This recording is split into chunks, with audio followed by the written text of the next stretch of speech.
30 degrees. It's Indianapolis Center. Do you have any test operation to restricted area 2508? Aries 31, roger. Traffic is quite luminous and is exhibiting some non-ballistic motion, over. Roger, Aries 31. Continue descent at your discretion, over. Okay, Center. The traffic is approaching head-on, ultra bright, and really moving. They're right by us right now. There are 1,000 UFO sightings reported around the world every month. 90% of these sightings can be explained, but 10% cannot. Officially and unofficially, the U.S. military has been investigating UFOs since 1947. Their top secret goal is to find out what's behind these unexplained sightings. The Pentagon classifies them as unusual airborne anomalies, but a better term is X-Files. Join us now as Mack Maloney and Commander Cobra explore these unsolved cases, UFO incidents that baffle even the U.S. military. This is Mack Maloney's Military X-Files. And now, here's Mack Maloney. Well, good evening, everyone, and welcome to Mack Maloney's Military X-Files show here on the Distant Thunder Radio Network. This is Mack Maloney. What a show we have for you tonight. First, let me introduce the members of the posse, or the posse, as the kids say on the streets of Paris. Girls, get ready. Get your fan, get your mister, get your box of Kleenex, your box of wipes, your squeegee and your lube, because the very famous Juan is here. Hey, Mac. How's it going? Hello, everybody. Welcome to the show. Juan, how are you? I'm fine. How are you? Good. You got your lube? I got extra lube in case anybody needs it. Okay, that's good to know. Also, now for the bad news. No Coco tonight. No Coco. He's still out saving the world. And as He's been gone for a while. Well, is he okay? Read the headlines. You know that the world is kind of effed up these days, and okay. They need Superman there. Also, girls, sorry, but no Switchy. Switchy is still in the middle of moving his headquarters, proving a little more difficult than he thought.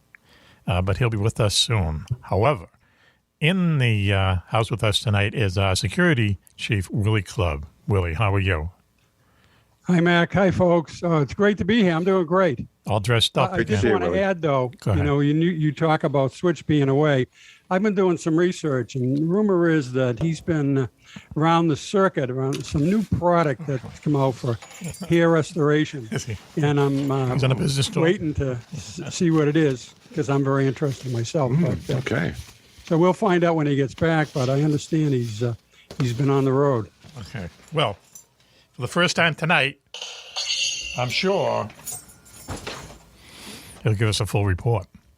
So what are you insinuating, that he's on a tour for Hair Club for Men or something like that? Is that? Well, yeah, he's big in, as you know, he's big in that stuff. And, the hair system. Yep. So good for him, and maybe we can get him as a sponsor. Yeah, wouldn't that be ironic? Yeah, okay.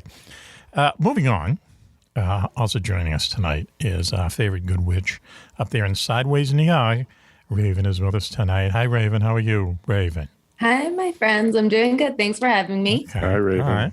Hello. Raven. Fourth week of the new hairdo, gang. Fourth week. Yeah, it looks great. Thank you. Yeah, my hair system's working out very well. Your hair system is working out perfectly. Switch gave me the top guy, so I got the best one. Great. I thought you were going to say you a peptide. Okay. So listen, we all love it. It's a special show tonight because we have one of our, I think it's accurate to say one of our biggest fans on with us. I'm going to mispronounce her last name. Susan Kauppila? Kauppila. Like the director. Like the director of The Godfather. Spelled kind of, but Finnish, not Italian. Oh, okay. All right. Yep. All right. Oh, hey. So, well, it's easy to remember then. Susan Kauppila. Down in, where are you anyway? You're down south somewhere, right? I am in Stoneville, North Carolina. Oh, that is down south. Okay. All right. But you used to be from where we're from, right? I am. I was born in Woburn. Yes, sir. Woburn, Massachusetts, where Willie Clubb lives these days. It's in the greater Boston area, they say. And you were in North Reading before that, another kind of suburb, right? I was, and I don't know if this says anything about me, but I was born in Choate Memorial Hospital, which is now, I'm pretty sure, an insane asylum. Oh, wait a minute. We don't know that. What? Do we know that for sure? Wow, interesting. So Sure, it's a psychiatric hospital now. I'm wrong. Okay. What Where I'm from, we called it the Nut House. But, that's inappropriate. Canceled. That's offensive one. So Yeah, why did sorry. you? How did you wind up Bleep down that south? Don't worry, I will. How did you wind up down south, Susan? Grew up. We moved down to Florida, Yes. and then I just came up to North Carolina on a vacation and loved it. Went home, packed my bags, and moved up here. Wow, nice. Okay, a person of decision. That's good. Now, did you tell me that you have animals on your property, right? I do, and you're not going to like most of the animals that Why? are here, but I do have a couple of horses and a dog we like and it. several cats. Oh, all right. Well, We love those animals. 2 out of 3. You do. So, you have a couple horses. What kind? Are they ponies? Do they have their scrotums? What's? They are geldings, so I do have that in common with Coco's horse, Teddy. Teddy. But one of them's a Tennessee walking horse. That's a rescue. He had an ankle injury, so I rescued him from this being put down. Yep. And I have a quarter horse.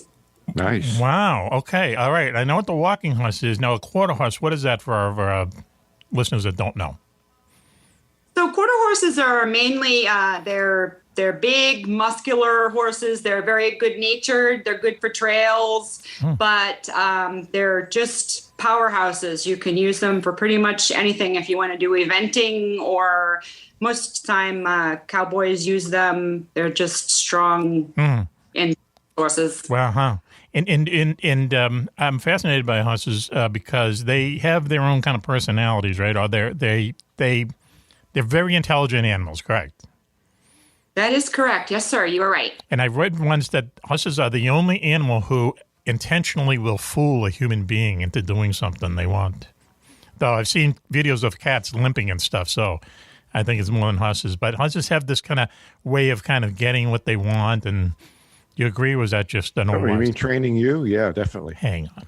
So that's true. When you first get on them to ride them and they don't want to go, they will do everything they can to just to get you to get off, even if they just want to misbehave to test you and see if you're going to continue on. And then eventually they give in and you're on for a smooth ride. But yes, sir, that is true. That happens. And now, do you also have a Corvette, or did I dream that? I do. And I heard you have a Corvette. I have a 2004. Who told you I had a Corvette? That's funny.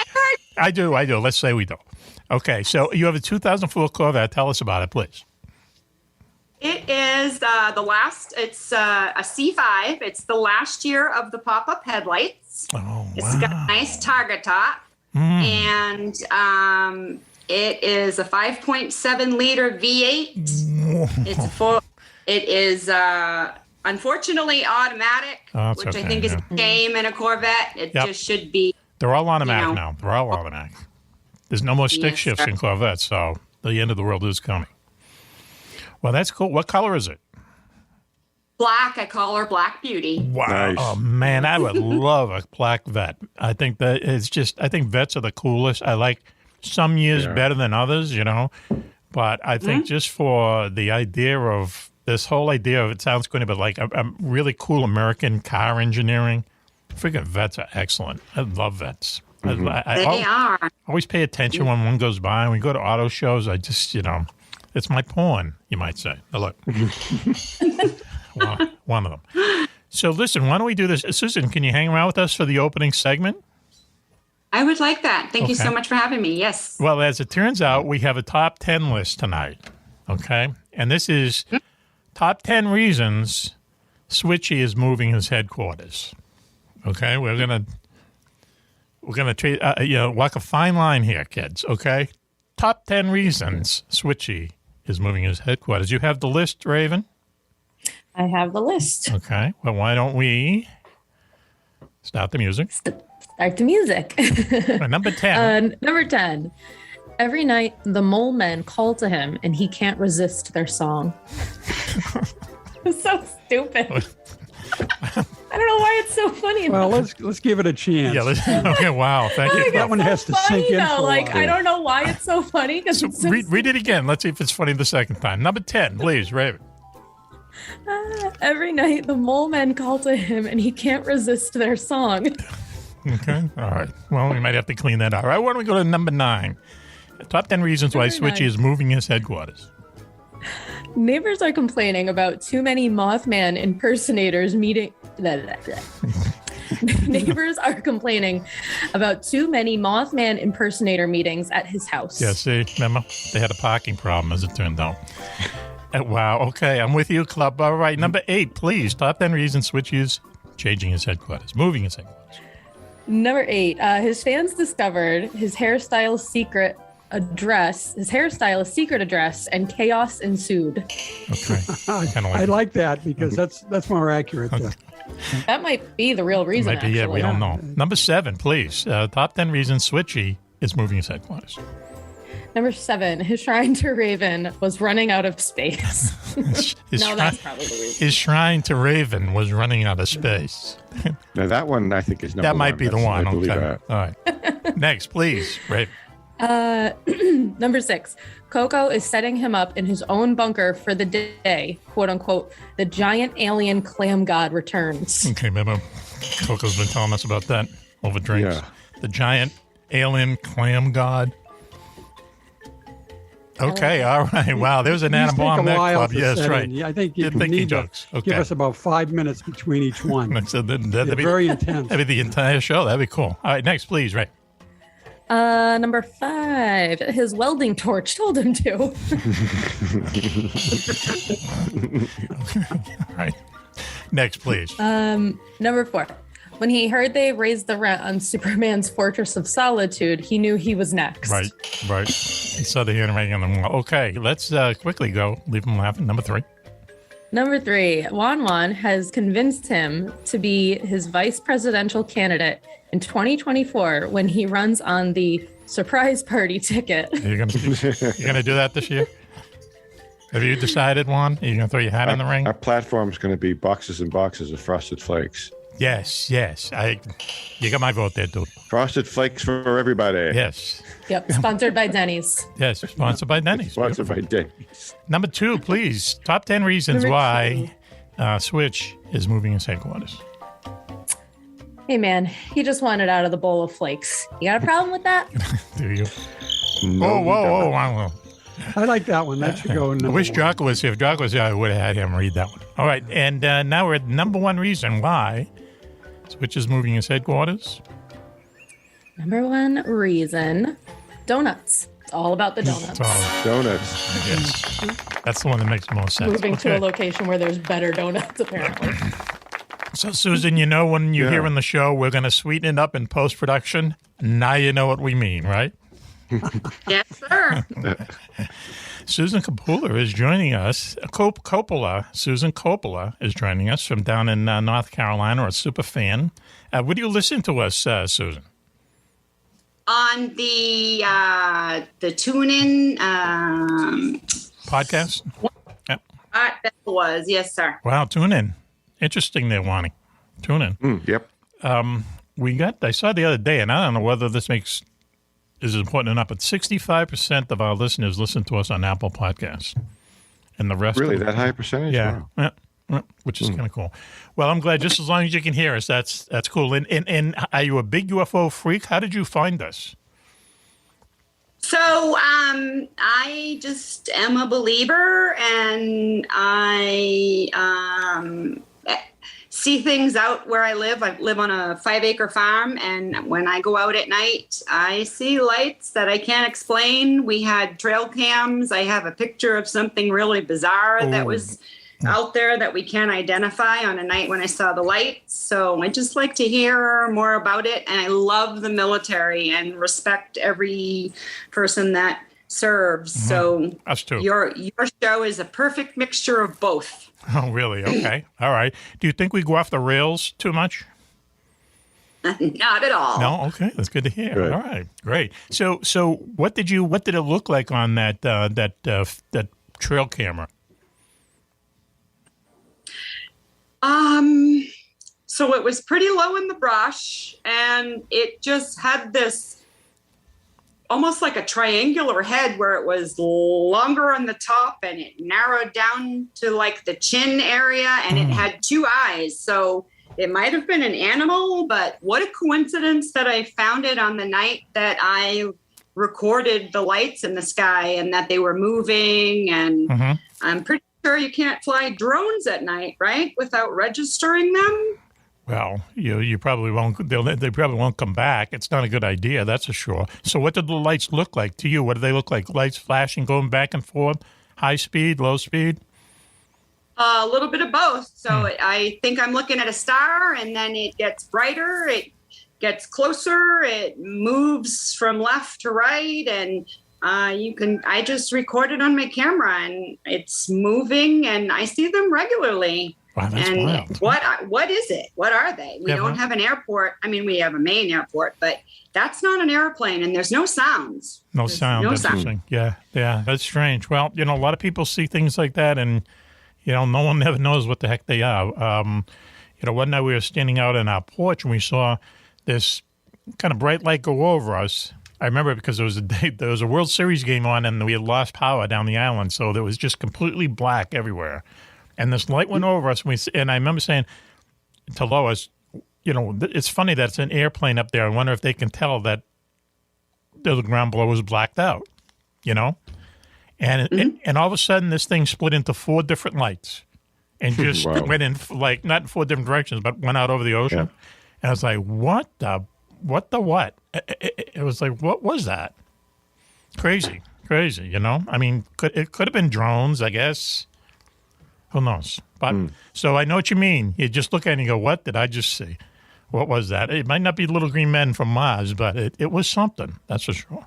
So, and I feel the same way. I don't necessarily, I'm not saying it's, aliens or little green men, but it's definitely not a plane or a helicopter. So What is it? Well, we have a tendency to want to define it in, out of the Encyclopedia Britannica of flying aircraft. We want it to be something that we can put our finger on.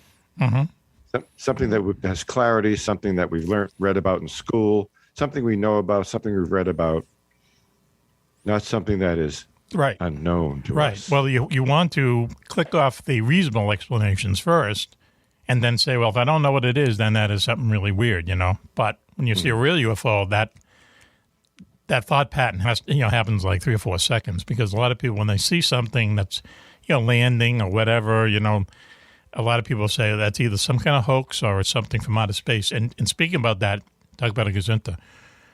Raven sent me this video today, and I'll let her kind of explain it. But to me, we're talking about animals. I think I'm beginning to believe that animals have like another sense that humans cannot comprehend, because we talked about how definitely a dog wakes up in the middle of the night, is barking at a corner as if a person is there, but the people can't see the person. The way sometimes cats will react as if someone else is in the room, and that's how a cat reacts to a new person in the room, yet there's no one there. So what was this? This happened down in Mexico City, was it, Raven? It was Mexico. I'll never be able to pronounce the name of the city. We'll pretend but if for anybody who wants to, look this up, if you type in Mexico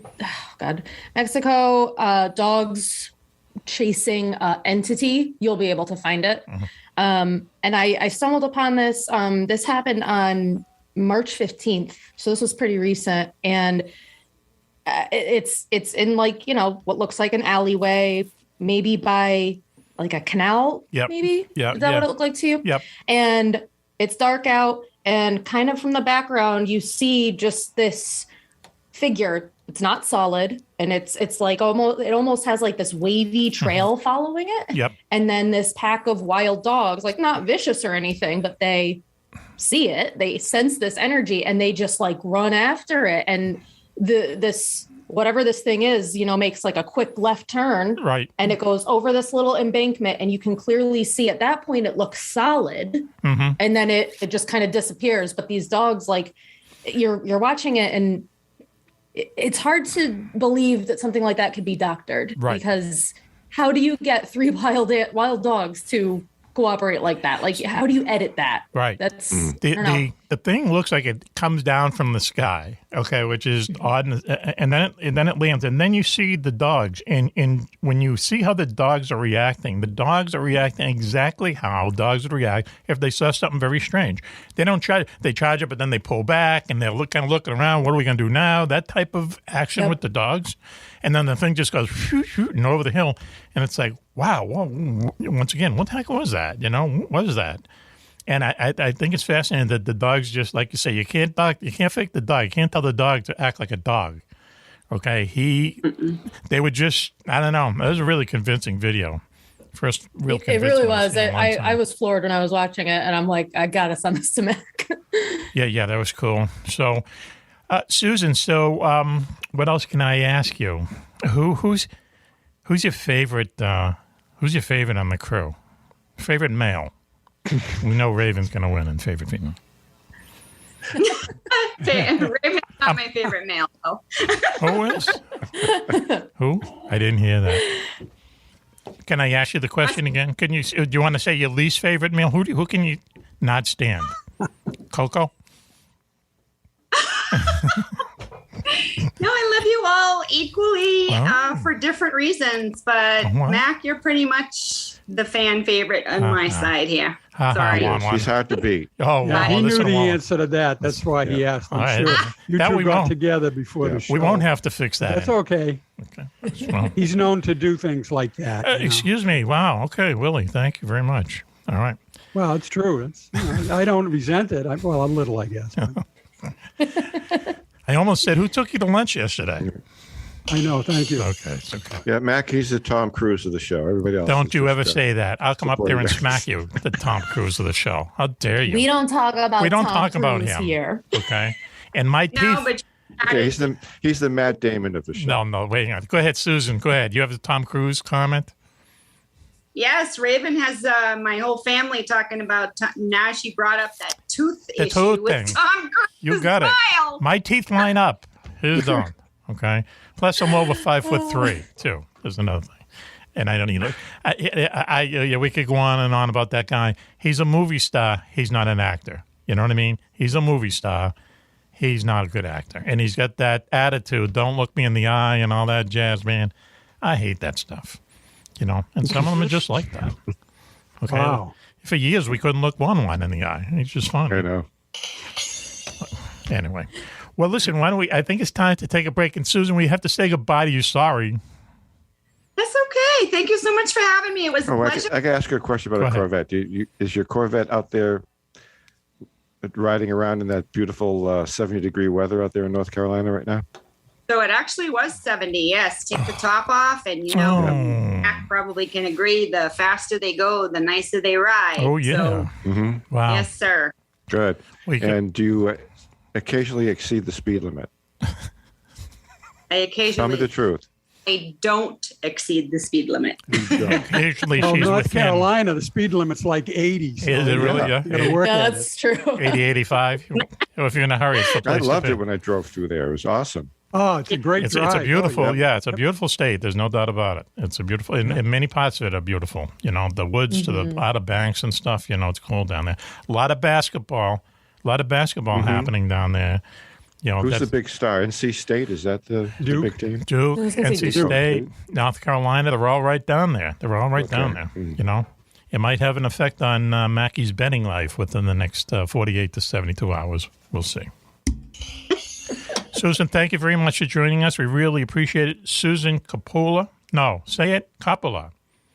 Kauppila. Exactly. Very nice. Kauppila. Finnish, from Finland. Did you ever go to Finland? It's supposed to be the happiest country in the world, Finland. I have not, but I've heard the same thing about it being a very nice place to live. Yeah. Yes, sir. Yeah. Kind of cold, but supposedly everyone up there is happier than even the Irish. How about that? And you're beautiful looking, Susan, in an elegant way. I love your hair. I'm going to say your hair's gorgeous. Yeah, look at that. With that hair blowing in the wind in the top off on the Corvette. Yeah. Hard to resist. Hard to resist. Wait till Switch finds out he missed it. Yeah, Switch will be really mad. Loves his hair. Okay. But expect Coco to fly over your house sometime soon. He'll track you down, I'm sure. So you may leave a vapor trail and sign your name in with a heart. With a heart. Let's clap for Susan. Let's thank you for joining us and for putting up with us. And we'll talk to you very soon, okay? I love it when we get super fans on the air. This is good. Right, good, yeah. So why don't we do this? Well, we take a commercial break now, and we'll be right back. You're listening to Mack Maloney's Military X-Files show here on the Distant Thunder Radio Network. Please stay tuned. There's a monster in Tokyo Bay, hundreds of feet tall and breathing fire. It's able to destroy whole cities, sink entire battle fleets, and knock swarms of jet fighters from the sky. But there's another even more dangerous resident of the bay. A secretive psychopath intent on covering the planet with nuclear-armed booby traps unless the world's population bends to their demands. Meanwhile, a mysterious group of reborn medieval warriors has taken to the air. Strange signals are being picked up from outer space, and witnesses report seeing hundreds of ghost planes flying in the night skies over Tokyo. Sailing off the coast of Japan aboard the United American Navy's mega aircraft carrier, the USS USA, it's Hawk Hunter, the Wingman. He must investigate these unusual occurrences while trying to thwart the criminal's apoplectic plan. But will his actions save the planet or lead to World War IV? Find out in Mack Maloney's exciting new novel, The Jericho Storm. Filled with dozens of dogfights, sea battles, and brutal hand-to-hand combat, The Jericho Storm is book 21 in Mack's best-selling Wingman series. Team up with Hawk's longtime allies, as well as a few new ones, including fighter pilots Switchblade Steve Ward and Jocko Johnson. That's Wingman 21, The Jericho Storm. On sale now at your local bookstore and on Amazon. The Distant Thunder Radio Network. This is Mack Maloney. Wow, what a show we have for you tonight. Let me introduce the members of the posse. Girls, very famous Juan is here. Hello, girls. Hello, Mac. Happy to be here, of course. As you know, I live for this. Yes, you've told us that many times. You got the Tojo glasses on tonight. What's going on? Is it Kojo. Pearl Harbor Day? I said Tojo, but that's inappropriate. Let's move on. Sorry, Mills Gills and Gigi Gills. No Coco tonight. He's out saving the world. Switch is not with us tonight because he's moving his headquarters. However, with us tonight is Security Chief Willie Clubb. WC, how you doing? Hi, Mac. Hi, folks. Again, Willie. you gave a hint as to Switch. You said he's moving his headquarters. Headquarters, yeah. So he's out. Want to read into that? that? The hair group. Okay. Good one. Okay, not bad. Hang on. Where's my rim shot sound effect? Also up in Sideways, New York, is our favorite good witch, Raven, is with us. Hello, Raven. Hi, my friends. Thanks for having me. Mm-hmm. Fourth week of the new hairdo, so we're a month in, and it looks spectacular. Fabulous. Thank really you. does. Appreciate it. Okay, so we're embarrassing our guest, I'm sure. In the not in the studio, in the virtual studio with us is Jason Hewett, who is a paranormal writer. Is that a good way to describe you? That's pretty paranormal writer and filmmaker, YouTuber. Filmmaker. All of the above, I guess. Okay. Good. Jason Hewett. And where are you right now? I'm up in Kamloops, British Columbia, Canada. Wow, actually. you're in Canada. Okay, good for you. Okay, we might be visiting you soon, if you know what I mean. But look, I have to paint the picture here. That he's in this fabulous studio. It looks really, really nice, except for one problem. He has a poster of I don't even want to say the name of the movie. Okay, Pulp Fiction. He has a great poster of Pulp Fiction and Fight Club. And I can't tell what the other one is because my vision. What's so the other horrible. one? Fight Club. Too. Last Action Hero. That's the other one. That's not a bad movie. Okay, that's not a bad movie. I will give you that. You know who's really good in that is Roseanne's husband.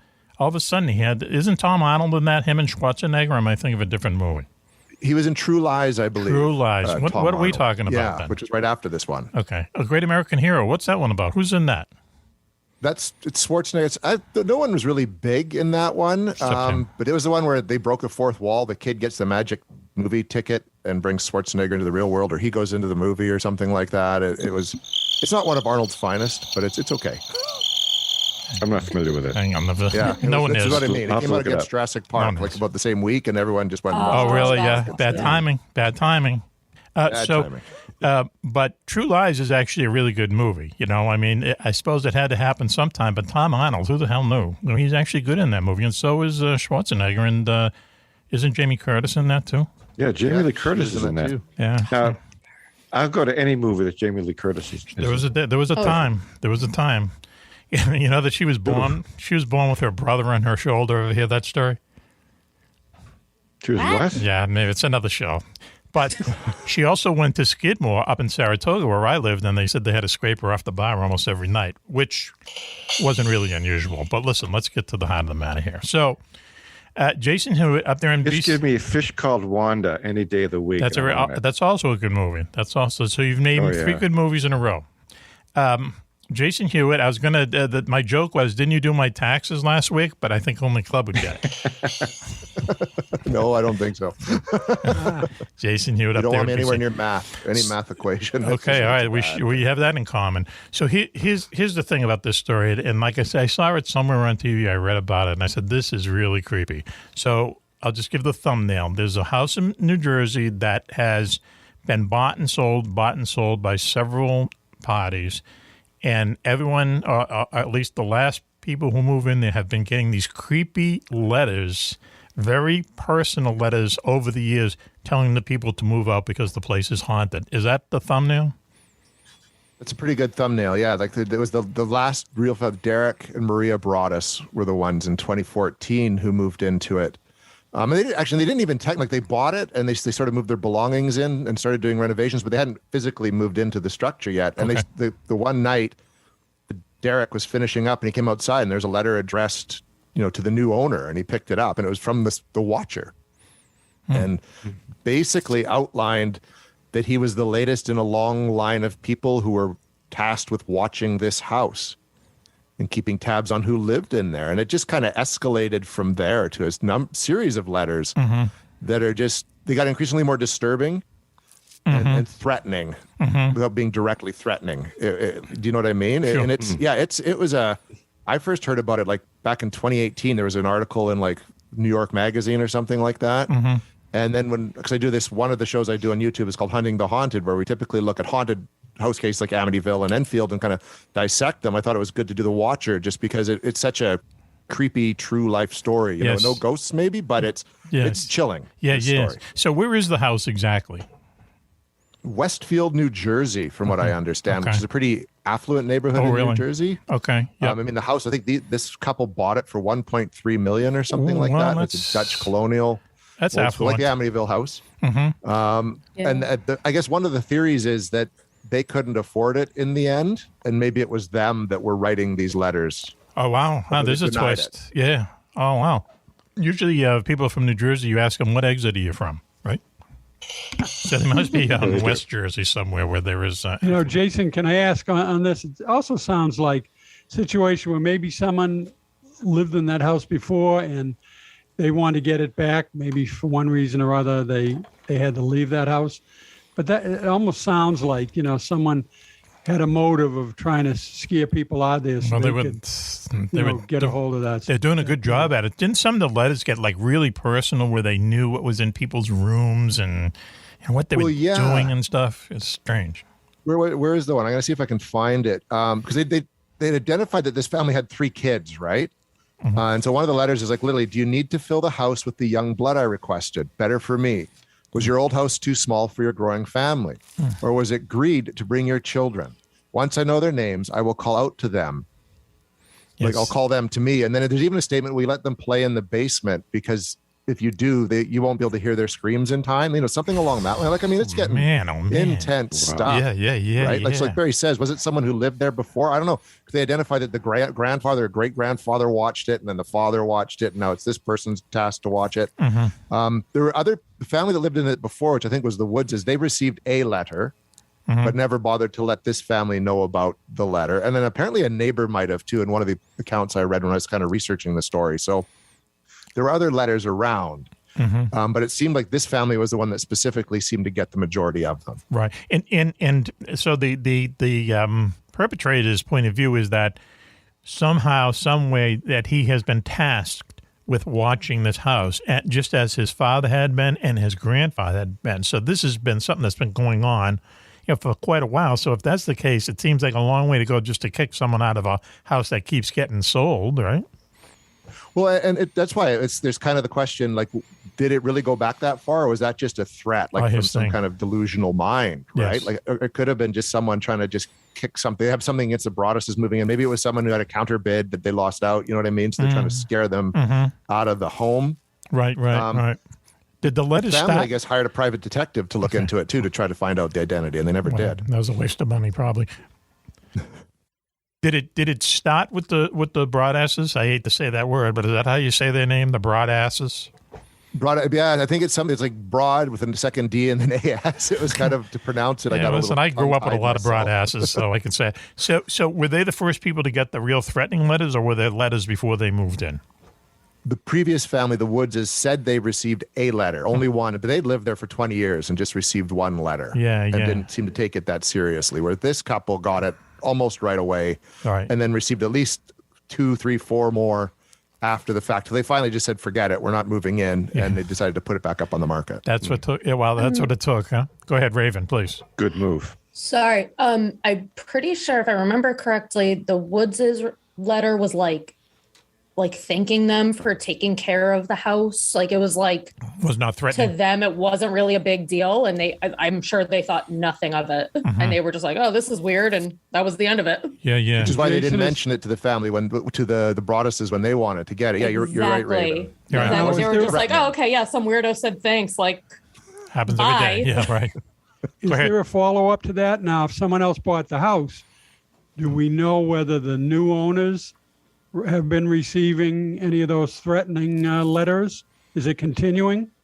No, it hasn't, and that's what's sort of weird, because the most recent was like a CNN story saying, this family has sold it, and then it kind of stops there. Although there was an in-depth interview with Derek Broaddus. And I guess what had happened at one point, other people in the neighborhood started receiving similar letters.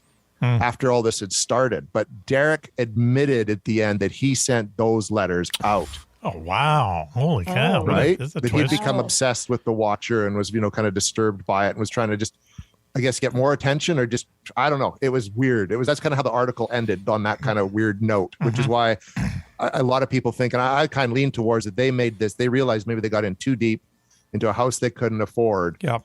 And we can get insurance money, maybe even sell a book, because a book or a movie, right? You know what I mean? That's what happens with stories like this. It makes press, right? Yep. So they creep people out enough, and everyone has that morbid curiosity. Look, that's a prime exactly. example. Yep. Exactly. That's what came to my mind too. Even a similar style of house, right? The Dutch colonial family moves in, doesn't stay very long. Yep. Seems very much to play on. And the Amityville Horror is, a lot of people believe it to be a hoax as well, right? I mean, and I'm kind of lean towards that too. The just a fun fact: Lois Lane used to babysit for the lead detective on the Amityville Horror case. Did you really? Okay. Really? Wow. But anyway, what did the cops do? Did the cops do anything in this? Or the postal authorities? They did hire they got the police involved. I think that's when they kind of the Woodses, there was kind of a lawsuit against the Woodses at one point that just basically didn't go anywhere.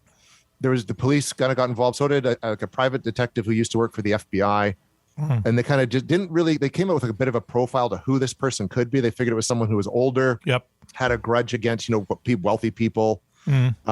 And deemed, I don't know where this came from, but just deemed that this person probably wouldn't act on their threats, but it was more just to scare. Right.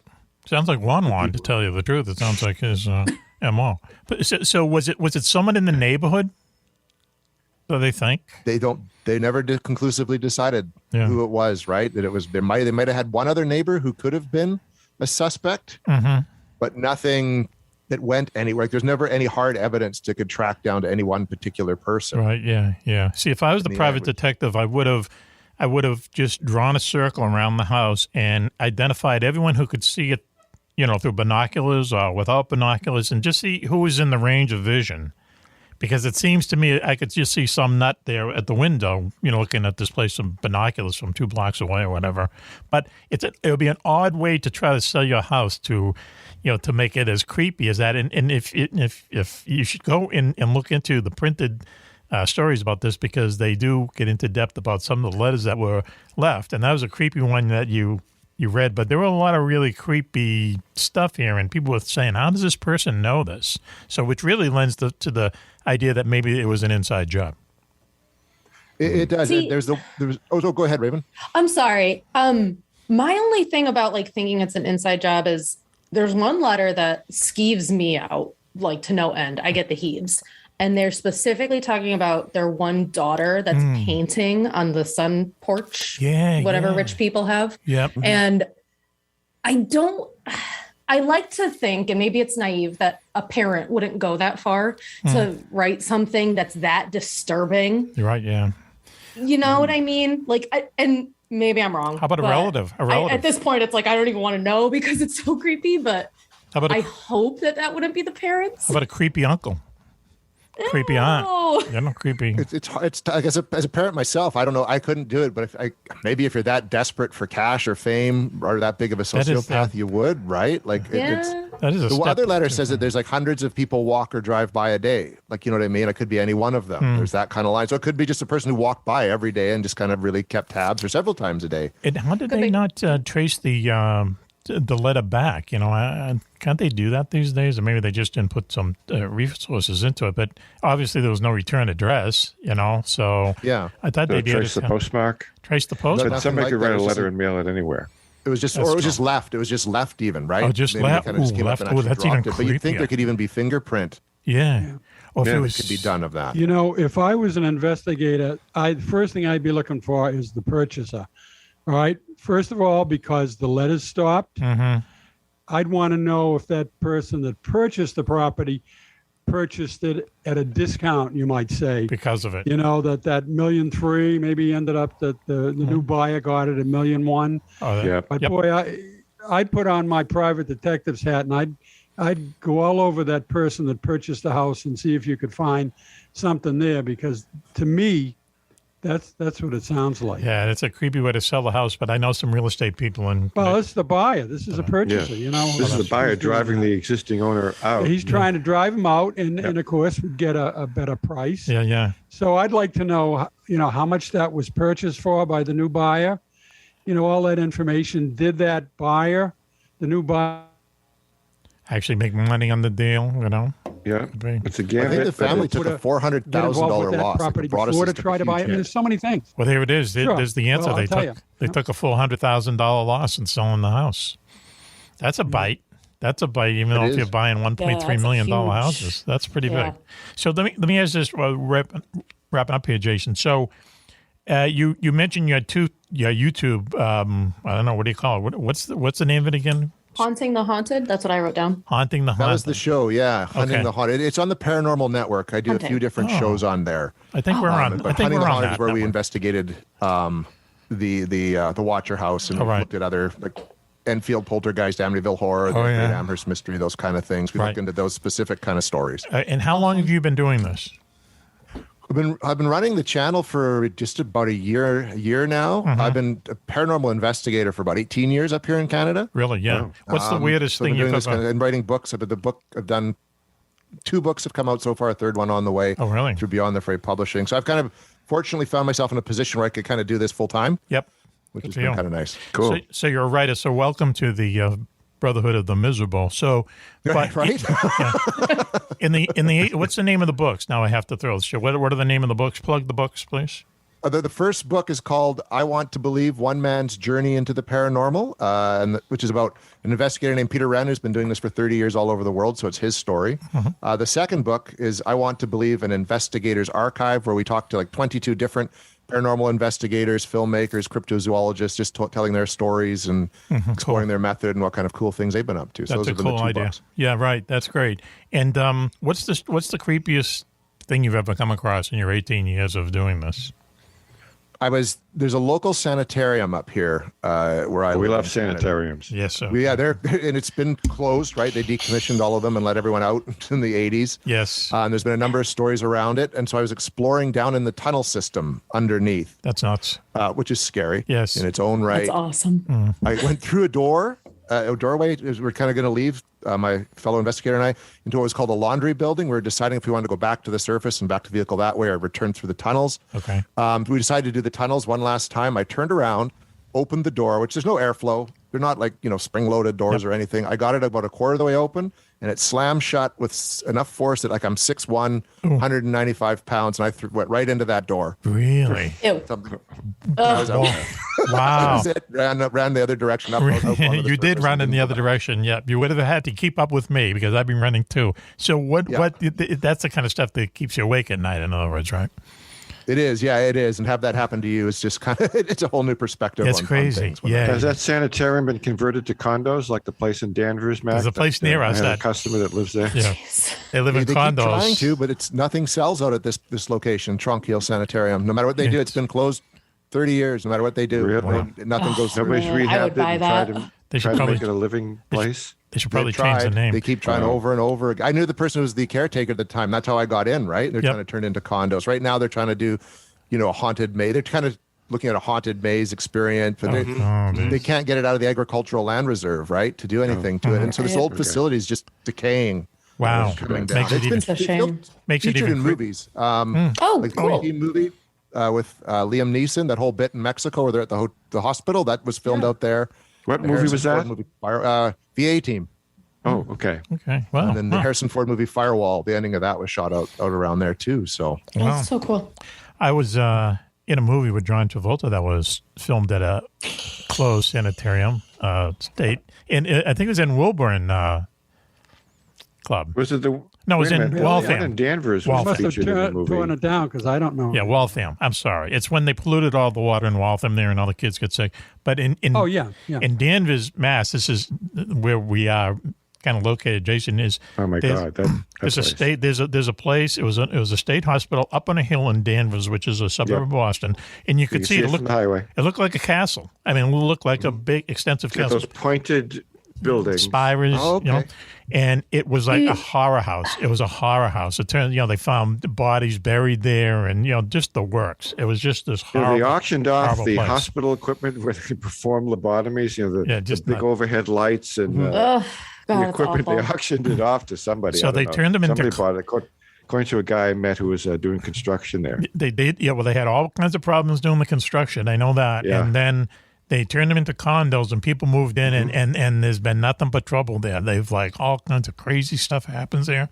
People have been moving. I don't think they ever sold them all. They might have. They're expensive. Well, they added on to the place really? too. And one of my IT customers I have lives in one of the old buildings at the top floor that has the pointed roof, the spire. And he said, with all the people that come in and buy or rent, I think they're all purchase condos. Go ahead. They give you this pillow and it says "boo" on it. I saw the pillow. Wow, I know they may want to change that. The property manager gives you that. Really? Welcome. Okay, welcome. That's in other awesome. Don't call me when now. someone scares the crap out of you. So anyway, hey, listen, let's give him a round of applause because that was interesting. And let's come back on. We'll keep in touch, and we'll whenever you come on, some really kind of cool story, come on anytime, and talk to us about it. Okay.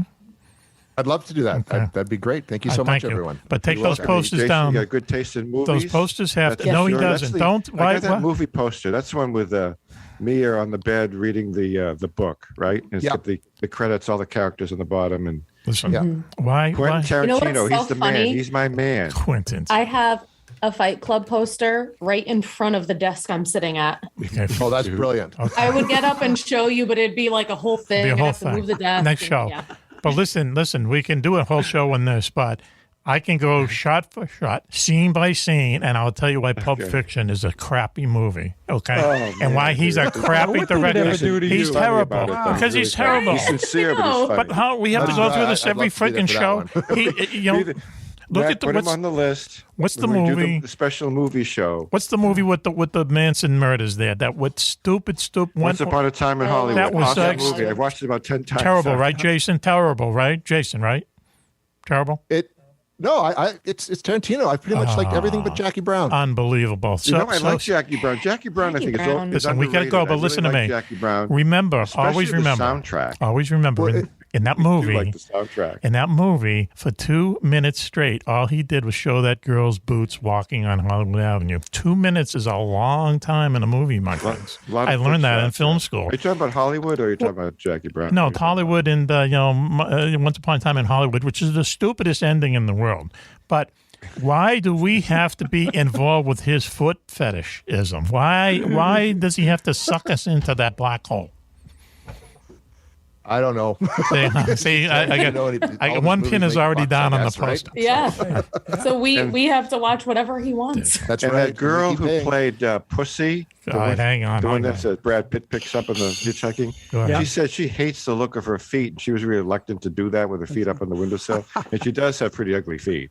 See, so he's sick she decided too. to do it, and rave reviews on her feet. Yeah, if you're gonna pay me that much, you just gave him one. My feet. A young girl, she had awful feet. Okay, let's go. All right, so thank you very much. Thank you, and thank you for doing my taxes. I appreciate it, and we'll talk to you very soon. Okay? Thank you. Sounds good, Mac. Thanks, everybody. Why don't we? Thanks, Jason, for being on. Bye. Okay, take a commercial break now, and we'll tune into your YouTube channel. Perfect. Thank you. All right, you got it. Hunting the Bye, Haunted. guys. We're going to take a commercial break now, and we'll be right back after this. You're listening to Mack Maloney's Military Lifestyle Show. Is on. Here on the Distant Thunder Radio Network. This is Mack Maloney. What a show we have for you tonight. But first, I'll introduce the gang. Girls Very Famous Juan is here. Hello, Mac. Hello, girls. Welcome to the continuation of the show. If you missed the first part of it, yes, don't worry. You can get it again. You can get it again. That's what she said. We archive it. Yes and no. Has the blanket behind you been laundered yet, or what? No. No, huh? Wow. Still collecting dust. Yeah, I haven't taken it down. And you'd be lucky if that's all it's collecting. It looks like he's getting a coat on his tongue there. That's how bad that thing is getting. I think I'll wash it after the European tour is good completed. idea. Okay, sounds like a plan. Which starts on my birthday, by the way, in June. All right, thanks for sharing that. Well, listen, I have to give everyone the bad news is that Coco's not here tonight, out saving the world. Switchy's not here tonight, moving his headquarters. But our security chief is here tonight, Willie Clubb. Whitey, how you doing? I mean, Willie. Hey, Mac, I'm doing great. How's everyone else doing? Everybody's good here. I'm good. You should know. It's a great show so far, but I do have to, as security chief, give a warning. Okay. Yeah, you might want to avoid the top 10 that we covered tonight. Why? Why? It was I don't know. A little too close to the... Maybe it was me, but it... really went over like a lead balloon. It reminded me of the old Johnny Carson. Wow. I thought it was for content, so it's for a laugh. But I just wanted to alert folks ahead of time. Thank you, Willie. Okay. Have everybody skip over it. I bought this guy lunch yesterday, all right? And we meet in the parking lot, and I almost ducked under my car as Whitey Bulger come back to life, Oh, well, no, it's Willie. That's a local joke. He's after me now. Right. Anyway. Think I was Quentin Tarantino. Oh, don't bring that. With us tonight, hopefully will save us, is our favorite good witch up there in Sideways, New York. Raven is with us. Raven, how are you, Raven? Hi, I'm very good. Thanks for having me. Mm-hmm. All right, should we go now? Should we go through the list now of all the Hollywood stars you look like? It's Winona Ryder. It's the woman from Friends. Who else there, Juan? You have a list. Linda Ronstadt. Linda Ronstadt. Yeah. No, I didn't like that one. No. Why? No, we're not talking about that. Like Linda Ronstadt? No, I don't like that one. The young Linda Ronstadt. I agree with that. Definitely. Okay, now we're talking. Also joining us tonight is our good friend Jason Hewett up there in British Columbia, Canada. Jason, how you doing? I'm doing great, Mac. Thanks for having me back. Jason has a YouTube broadcast called Hunting the Haunted, right?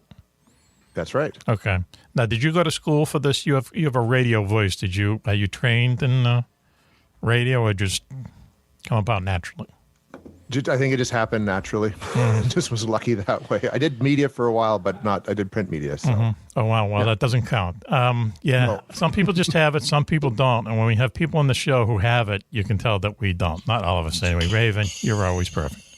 Also joining us tonight, we can call him doctor, but he can't call himself doctor, is Dr. Simeon Hein. Dr. Sim, how are you? Hey, guys. How's it going tonight? Hi, doctor. Okay. Hey there. So we're going to call you doctor all night, whether you like it or not. So where are you? You look like, as Raven said, in some cozy cafe somewhere. Where are you? You look so cozy. Cozy is the word. No, I'm outside. I'm coming to you tonight from Boulder, Colorado. You can see the Rockies are just out there. Oh, there they are. That's where all the hippies live. Ever since things have been closing earlier in Boulder, at least, I'm sure everywhere. Okay. And so these coffee shops, you would have been right, Raven. These coffee shops would have been open until 7 in the good old days, and now they close at 4 or 5. Really? It's past that time here. So I'm just doing this outside with the wonders of modern technology. I can have my own Wi-Fi on my phone. And okay, interesting. They're doing it without their permission. Interview. Yes. Nice. Did you get permission or no? Permission from that. No, okay. Yeah. From whom? From the black From the budget cafe. government. No, the No, I'm you using are. my phone. I am using my own phone as well. But you're sitting in the cafe. Yeah, did you get permission? No, I actually asked them about this. This is the chairs that you see out here are owned by the owners of the shopping plaza. It's not their particular. Their chairs, all the locked chairs. These are the ones of money. Okay. Well, if you see anyone who looks interesting walking by, ask them if they've seen a UFO. If they have, drag them on, okay? Yeah. I do, and it's funny. You're joking, but I do ask people about that. And even the owner of the cafe right nearby that's closed. Okay. He told me once. He asked me what I did, and I told him, and he said he had seen something as a kid outside his window in the sky. It looked like 3 lights, but they started to spin around the center. Everyone has a story, you know. Faster. Yeah. And he said to me, "I'm a believer." Wow, Everyone, you know, it's amazing. Sometimes you run into people and you think, not in a million years will you hear this story from, and you hear stories like that. You know, they just never had a chance to tell anyone. You know, but then we ask the ultimate question, Mac. We ask the ultimate question. What? Why do they have lights? Why do they have lights? Why do UFOs have lights? It's a simple question. Why do UFOs have lights? We don't know if they're lights. They give off light. We don't know what they are really. Right. Yeah, they give off light. They glow. They definitely glow. They glow. They have some kind of, and there's a lot of encounters where people, see an amber light, a red light, a green light. And, so we say, well, if they can do all these unbelievable things, why would they have lights, But you're right. Then we're not sure they're lights. They look like lights, and they do glow. You're correct on that. So anyway, well, what's new with you? Should we even ask? I mean, you're all over YouTube. This is you, Sim, right? You're all over YouTube. You put things up once a week or so, do you? Yeah, I have to be honest here. I haven't been putting up as many videos because I'm working on a new book.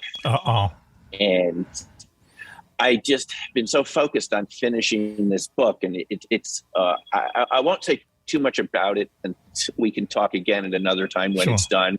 Okay. But it does have to do with exactly what Juan asked a few seconds ago about lights. Why do we find these strange lights around cryptids, Bigfoot, Dogman, these creatures that people report? The reports go back many centuries. But why, if they were just an undiscovered type of ape or undiscovered human or something, why would you get orbs and light, strange phenomena? So that's what the book is about, is my attempt to kind of bring some of the phenomena we've seen around UFOs to the discussion of Bigfoot. Yes, super controversial, but I figured I had to wade in here. So I've been really focused on that for the past couple months, and I'm hoping to be done in a few weeks with the writing and just format it and put it up on Amazon on Kindle for people to read and see what they think. Right. So how long did it take you to write it? I started last fall because I've been really looking into ball lightning. Yes. And, the research on this, it gets rewritten because everyone forgets that other people already studied it going back 250 years. So I've been going into the history of ball lightning. Yep. And what I have found is that what they reported out at Skinwalker Ranch and some of these sites that have anomalous phenomena, people have been reporting this for hundreds of years. It's not new. It is going on. So you get the idea. So I realized, we've been forgetting the history of these topics. People have been studying all the topics that you guys like and that I like. People have been studying this over and over again, and we forget it, and then it gets reinvented. Yeah, that's so weird. I've been going back into looking at all the great research from different other countries, Japan, Russia. They're great researchers. We'll talk about this at another time. Sure. But I found so many parallels between the phenomena that I study, remote viewing, and ball lightning and Bigfoot. I said, whoa, there is something going on here that we haven't been paying attention to. Another state of matter. Something is that science. And this is what we're looking at. Are we surrounded by another state of matter that we don't understand very well? And therefore, just like the topic of UFOs, we don't talk about it. Right. And people now, let me ask you anywhere to go to talk about it. So you get the idea. Okay, yeah, maybe not, but let me ask you this. So when you're not saying like another dimension that we can't see, because a lot of people said that there's another dimension, we just can't see it. It's much smaller than, all the other, and then that's where they lose me. But you're saying another state of matter surrounds us and we can't see it. We just interact with it every once in a while or something like that? Yeah, no, it's in the book. I'm calling it a fifth state of matter, and there's so much science behind it, but none of those physicists ever talked about it outside of their disciplines. And when I looked at what they were encountering in the lab and what people are encountering out in the field, I said, this doesn't 100% explain it. I'm not trying to do it. It's not a reductionist attempt to explain this all the way. I'm just saying some of this is what people have been experiencing the whole time. Around various phenomena, including ball lightning, that our lack of understanding of these subjects is because we won't talk about it as a society. Right. We push it away and we marginalize it. And the people in Congress have said this has been happening with the Navy UFO sightings. Right. And Mac, you guys all understand this. We marginalized these topics and ostracized and stigmatized them to the point where people won't talk about it except after a few beers. Pilots, military people. You guys know what I'm talking about. Oh, yeah. Hey, listen, Ghosts, it's the cuckoo factor, cryptids. This is what I'm arguing, and I realized it's a double-fold thing. It's a new type of science we're not that familiar with. Yep.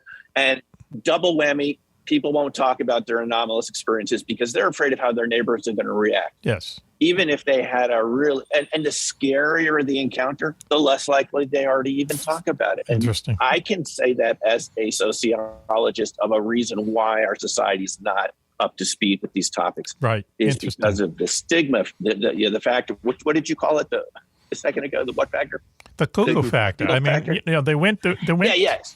They went to in the early 50s, they basically, when they got the CIA involved in UFO research or whatever, the CIA said, well, what we have to do is we have to make it so anyone who sees these things, reports these things, have to be made fun of. They have to be made out to be kooks because we don't want anyone taking this seriously, because their point of view was that these were secret aircraft and they didn't want people reporting where they were flying, what time, how high, and all that stuff. Okay. But it applied to all UFOs. And so that's what happens is that no matter what, if you go on to, and I'll bring this back to when I first saw the report about the Tic Tac videos, okay, that it was in December of maybe 3 or 4 years ago now. So on ABC Good Morning America, and it was like the first time I watched that crappy show in, seriously, 20 years. But I happened to watch it, and they're showing it. And I'm like everyone else, whoa, I'm freaking out here. They go back to the bubble-headed chick. I hate to be like that, but that's what she is. Sorry, Raven. Black Oak. Raven's mic is muted. She's hopefully not listening to us. But she's like this bubble-headed, and she goes, I think I saw the Millennium Falcon. And everyone laughed on the set, the cameramen and stuff. And I go, there it is. It's the cookie factor. No one could take it seriously. Plus, that same week, Walt Disney, who owns ABC, released their first Star Wars. Okay, so, who knows, what Disney's doing. But no one takes it seriously. No one takes any of this seriously when, if 1/10 of it is true, it's the biggest story ever, when you think about it. I mean, did they find some new matter, something, and that these entities, I don't know, where do they live in it? Can you tell us the thumbnail, or should we have you back when the book comes out? No, we'll come back on when I can talk about the whole ideas behind this, all the evidence and so forth. Mm-hmm. Because this particular book is mostly focused on Bigfoot encounters, especially people around here who I've talked to who have had it, which, by the way, did not even register on my radar until about a year or two ago. And I consider myself an open-minded person, like some of you do. And I heard people talking about it, and it kind of went in there, and it didn't click until I started putting it together. So that's sort of in that direction. But let's stick with UFOs for a second. Okay. People, let me tell you something, Mac. Please. There are agencies in the government that take this very seriously. Mm-hmm. I can tell you, I know for a fact they're taking this seriously. Yep. They're taking the abduction seriously.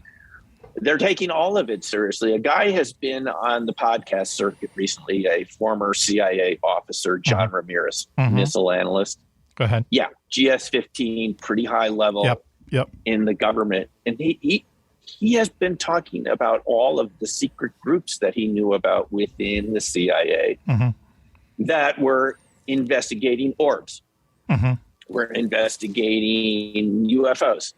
He didn't actually join these groups because you have to be read in. They're classified. Yes. And he sent people to them, but he didn't want to actually be read into it because you can't talk about it again. Right, yeah. But he has permission to talk. If you look him up, he's been on different podcast channels. One of them recently, John Greenwald, The Black Vault, which I check into occasionally, and some others. Okay, so I listened to some of these interviews, and he went through all this in great detail about how this has been of a concern to the U.S. government and other governments since the late 1940s, since Roswell. Okay. So what you're pointing out, Mac, is how come we're not having a public discussion about this, since people see these objects. Right. Sometimes they encounter the inhabitants or the occupants of these craft. We should stop bullshitting around about this as a society and just get down to the basic facts, or people experience this. It's not that common, but they do experience it. It happens. Yeah, it happens. Simeon, and we should. It's not all made up. We made a choice, as you said, to ridicule them, and we're paying for that now. Yes, we're paying for that. I agree. Simeon, are you familiar now with this new group that the DOD has put together? That back in November, the Airborne Object Identification Group. Now, supposedly, that group is going to bring things to light, that they're going to investigate a lot of this phenomena that's out there in the safe airspace. And, it sort of sounds like they're consolidating a lot of these other agencies. A lot of the UFO folks seem to be critical of this, that they think it's just another thing to shut people up, that they're really not going to do anything. But just wondering what your thoughts are about that new DOD group, which, since they announced it in November, there hasn't been anything else, but it gave a lot of us hope that maybe now some things will come to light. No, thanks for bringing that up. So technically it's called AOIMSG. Right. Another Pentagon acronym. Airborne, as you said, Airborne Object Identification, and then the second part is Management and Synchronization Group. Cool. So what is getting? We don't like that part. You fall asleep halfway through. I had to look it up right before I called you guys to remember what. I'm suspicious of things with long acronym names. I mean, the UAP Task Force didn't seem too bad to me. What is getting synchronized here? Is it another attempt to push it back in the closet and synchronize it so that they have sock puppets out there on Twitter creating disinformation? Like you guys, I just think we need to bring this out in the open and have a good national public discussion like we do on other topics. I'll just say I don't see why it should remain in the Department of Defense. Now, let's see what happens. Maybe they'll do a good job. Congress, so just to summarize really quickly, Congress after June 25th asked for the UAP task force, the DNI, to create the UAP task force and then come up with a system to report back to Congress every 90 days or 180 days. Right. And they did that last June 25th. Last year, June 25th, they came out with a report. They said they couldn't explain 80% of the cases they studied, which was really small. It was about 170 cases, 140. It's a lot that they couldn't explain. Congress came back and said, well, we want you to report back to us every 90 days now, everything.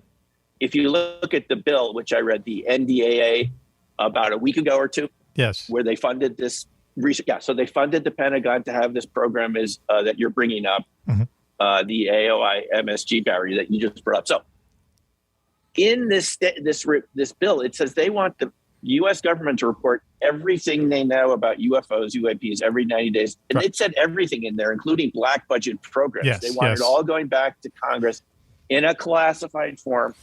And they want this new group, this new office within the Pentagon to report back. So let's see. I mean, I think we're long overdue for a national discussion on this topic because it matters what is going on for the last 70 years, who's in those objects.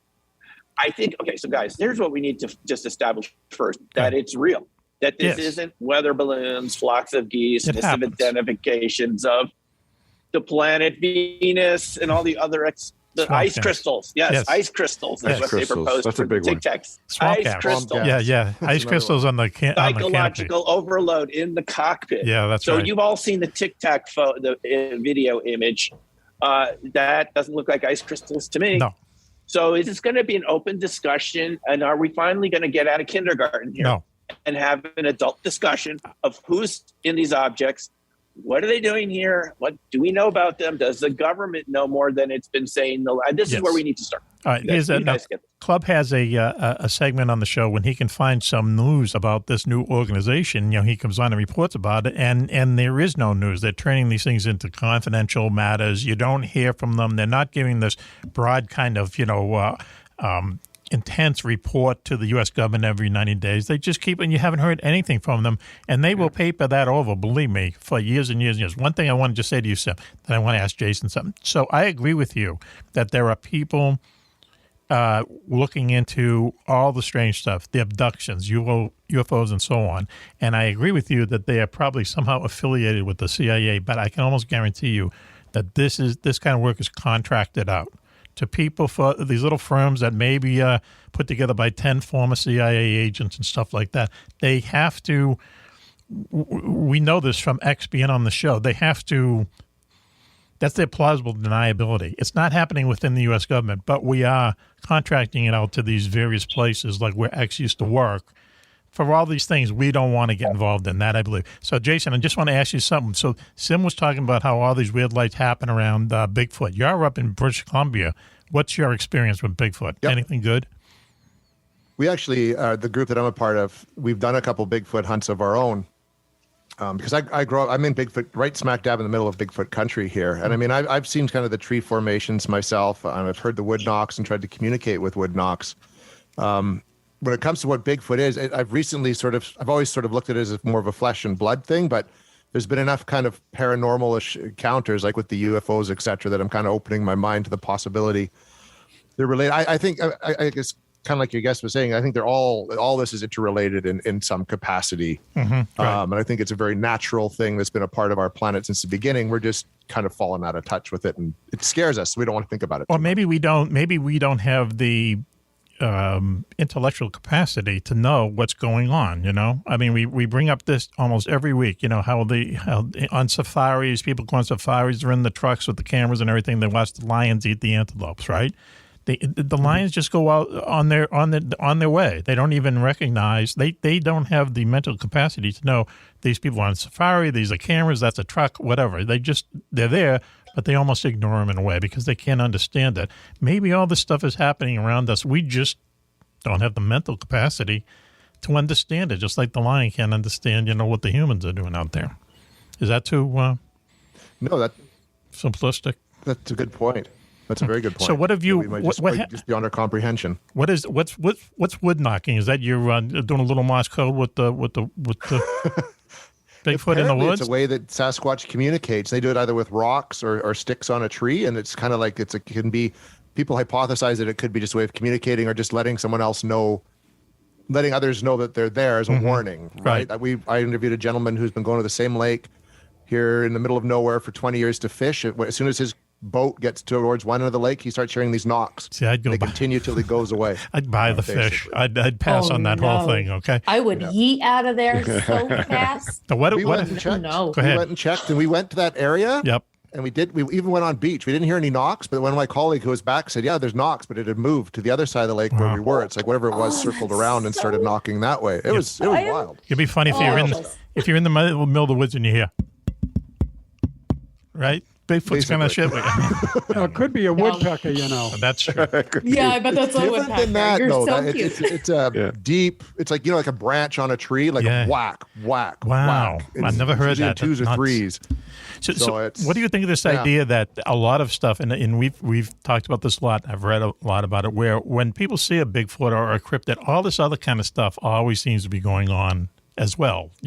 What's your idea of that? I mean, you agree it's part of like this whole one big thing, right?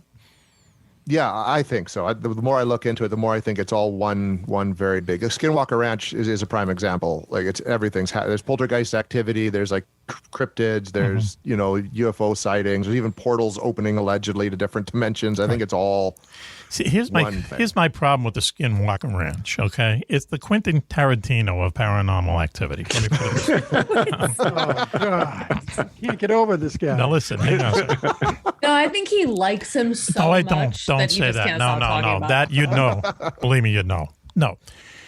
So many things happen there. So many things have been documented there and everything. Why? And maybe I'm just just a babe in the woods here. But why isn't this like the most famous place on Earth, or one of them?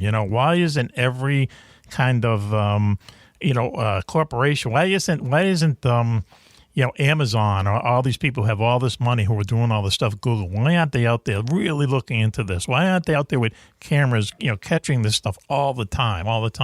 So much, you know what I mean? It would be a bigger story. It would be a bigger story if all the stuff that happened there is But the true. Skinwalkers don't want to be found out. Yeah, but they don't want to be talked about. Yeah, but the guy who owns it, isn't he blasting stuff into space or something? He has some kind of story. Isn't he a rich billionaire who's blasting stuff? No, the guy like an Elon Musk guy. He's like him. It's not. Go ahead. It's not Robert Bigelow. He sold it to Brandon Fugel, another business person from Salt Lake City. Okay. All right. So and there to the counter argument to that, Mac, is that the owners want to release the information in the way they want to do it. So they have this show on the History Channel, The Secret of Skinwalker Ranch, right, which is just starting. I just talked to someone who was in it. I didn't know they were in it. Okay. I don't know if I should say this. I'm going to give something away, but it was someone from the Tic Tac incidents. They brought them out there. I won't say who. I guess they just mentioned that they were in it, and they said they couldn't say anything more. Wow. It's the third season is starting. So the information is sort of out there. But let me just comment on that quickly. Go ahead. The types of encounters they have out there, it's not like this Disneyland where it's going 24/7. Yep. What Jason was mentioning, those events, I talked to someone that worked out there with NIDS under Bigelow in the late 90s, and he saw that portal open up and a huge creature walk out of it. The portal was a couple feet above the ground. Yeah. And a dark space opened up on the road, and a huge, maybe 8-9 foot large creature, they weren't sure what it was, Bigfoot maybe, go ahead, walked away, and then the portal disappeared. Those sorts of things have happened over 20 years. Why don't they we're hearing all of it now collected as stories. You could be out there and maybe not see anything for weeks, and then these see days, something. So it's not the type of thing that I fits understand. within the corporate mentality where it's repeating all the time, and you can just turn on the camera and show. Right. I understand that, and I probably didn't say it right. I would say that someone, if there's something as fantastic as is claimed in that place, then someone, let's say, of Google money and Zuckerberg, all those people, why wouldn't they, maybe this would be a good idea, go out there and just wire that place with cameras. These days you could wire, for $1 billion, you could have a camera every 10 feet or whatever and catch something like this fantastic on video, on indisputable video and sound and so on. And finally that would take the world's attention and realize this is something that isn't crazy. Here's the proof of it. But that never happens. I have a theory on why, but I think the owners attempted to do that. To be fair to Robert Bigelow, he did attempt to do this first under NIDS, and then let's be honest here, he created a second group called BAS, Bigelow Aerospace Services, something like this. Yep. They were working with DIA. Oh, really? It's in the book Skinwalkers at the Pentagon by James Lukatsky, another missile analyst. Like I was mentioning, John Ramirez. There was a second one. James Lukatsky came out with a book about this. And the property was under contract to DIA. Yes. Now, Mac, if you have the Defense Intelligence Agency, one of the main top 5 intelligence agencies of the 18 that are out there under DNI. Yes. Do you think they want Google and Amazon out there at the same time that they're out there with their cameras and their crew? No. But all right. It's classified. It is classified. Yeah, I know, but that would be, I understand. Maybe they do have video of this stuff and it's classified. Okay, maybe, all right? But then it comes down to, who is the person doing the classification, and what right do they have to not let the rest of humanity see something that is just very, very strange, but is actually happening, Why is it up to them? And who would it be up to? Can't be up to the president. Okay, we don't talk politics in here, but our last president, if there was some kind of secret to UFOs that the U.S. military knew, and he got, briefed on it, he would have tweeted it 3 seconds later. So we're pretty sure that maybe he wasn't briefed or whatever, and maybe you don't have to brief these guys. Maybe you don't have to tell them everything they would want to know. I know Obama has hinted about it. I know George Bush has hinted about it, but it's always that kind of, there are things, but, you wouldn't want to know about, but, and then they crack some joke and then it's over. It's kind of weird. Maybe it's like we don't want to know. I don't know. But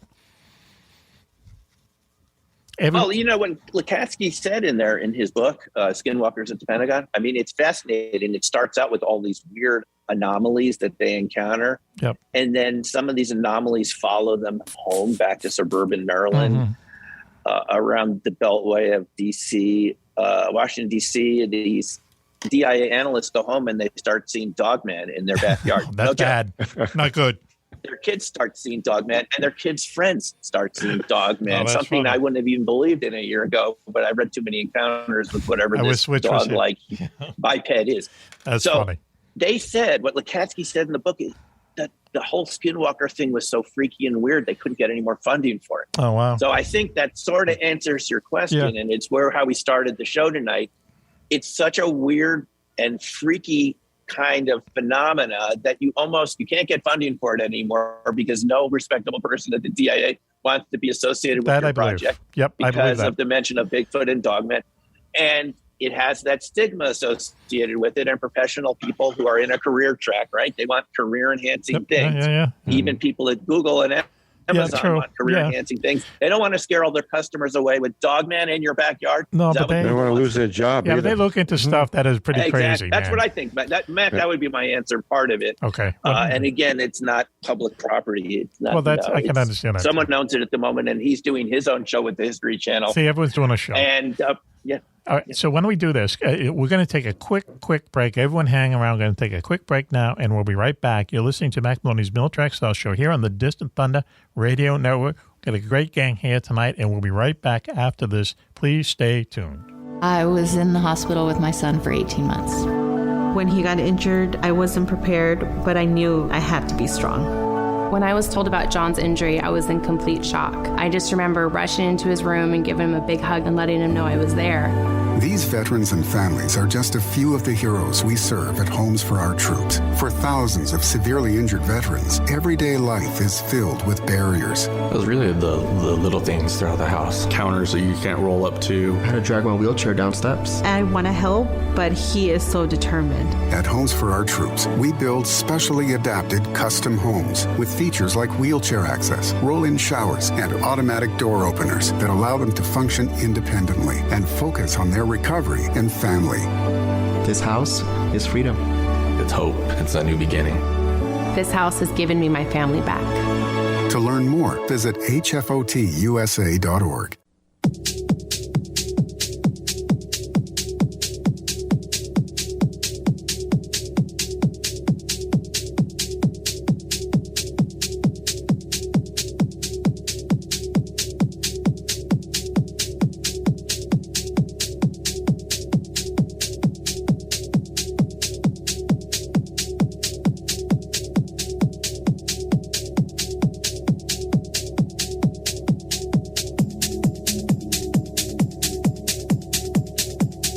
Welcome back, everyone, to Mack Maloney's Military Style Show here on the Distant Thunder Radio Network. This is Mack Maloney. Wow, what a show we've had for you tonight. Has taken a few unexpected turns, but they were educational and possibly entertaining.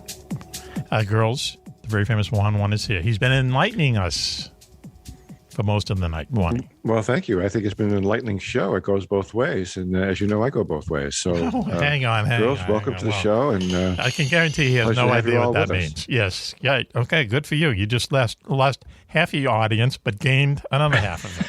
Good for you. Good for you, Juan. No cocoa time. We'll talk later. Yeah. We'll talk. Yes. Okay. Bring a box of tissues. You might need a box of tissues for that time. No Coco tonight. He's out saving the world. No Switchy tonight. He's moving his headquarters. However, our security chief, Willie Clubb, is here. Willie, how are you tonight? Mac, I'm great. Mm-hmm. It's great to see you folks. I'll tell you, I'm getting a lot of information here tonight. Yes. It's really good. I got a lot to think about after this show. Mm-hmm. See, all he would have to do is put on a black suit coat and hike it up a little bit, and he'd be a priest, right? He'd be the Monsignor. He could be a priest if he had the cloth. New, but I wear a different mask every week, as you know, Matt. Yeah, okay. He could have a gig at Giggles on Route 1 and do a Willie Bulger stand-up, or it could be Joe Biden. That'd be a funny bit on doing Whitey Bulger stand-up. The ghost of Whitey Bulger. And then switch over then turn around, come back as Joe Biden. Yeah. That'd be funny. Yeah, that crowd of Giggles would go easy on you. I've been in there when they've almost killed the guy. But it's a funny place. Great. It's a funny comedy club close to Boston. Jason, you gotta come when you come down to Massachusetts. You gotta check out Giggles. Yes, okay. Of all the places you have to go, I think Jay Leno did gigs there at Giggles, didn't he? All those guys did. It's owned by Lenny Clark's brother. Lenny Clark, the unfunny comedian. Lenny Clark. Yeah. I saw him there once. He's not funny. He's funny. No, he isn't. So anyway, He's funny. Great impersonation of the mayor. Oh, the mayor's been dead 8 freaking years. Turn the page. Get some new material, for God's sake. Okay, so Willie, thanks for joining us tonight. We really appreciate it. All right, now we're going to go to our favorite part of the show. Our good friend, our white witch. Wait a minute, I got to start again. I'm mesmerized. Hang on. All right, here we go. Hang on. And now we're going to go to the good part of the show. Sorry, guys. But is our good friend up there in Sideways, New York, Raven. How are you tonight, Raven? I'm very good. Thanks for having me. This is a very informative show. Informative? Okay. All right. Okay. Informative, enlightening, and educational. All three? Yes, the big all three? those things. Yeah. Okay. There's almost an exam that needs to be required after Really? this. I feel that with the doctor here. Yeah. Like we're in one of his I lectures. feel like and, that, but I'm going to opt out. Okay. Yes. Just test anxiety. Yeah, I'm me gonna too. pass. Just one big X. There will be a quiz. On my SAT. I'm not doing it. Also. A pop quiz. Up there in British Columbia in Canada, laughing at us Americans, is our good friend Jason Hewett. How are you tonight, Jason? He does a YouTube show called Hunting the Haunted. Great title. How are you, Jason? I'm great, Mac. How are you? I'm like you, stuttering over my words because it's been so much fun. How's you guys doing? Hey, Mac. Yes. Quick one for Raven. Doesn't she look like a young Nancy Wilson? A little bit before Get an the old Heart record, which I could dig up an old Heart record. Young Nancy Wilson. Is it? Who's the blonde? Which one? I should know this.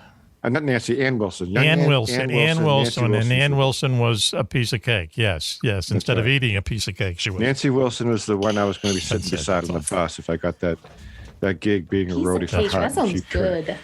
Hot. Maybe a piece of ice cream. Hot. Yeah, I'd love to have a piece of cake. I don't know why. Yum. I don't know why I didn't take that opportunity. It's going to follow my passion. But Juan was actually offered and turned down to go to Europe for 6 months by one of the girls. 6 weeks. 6 weeks. 6 months. Who's counting? With one of the girls in Hot. One of the girls in Hot had fallen in love with him and wanted him to go on the tour. And what happened?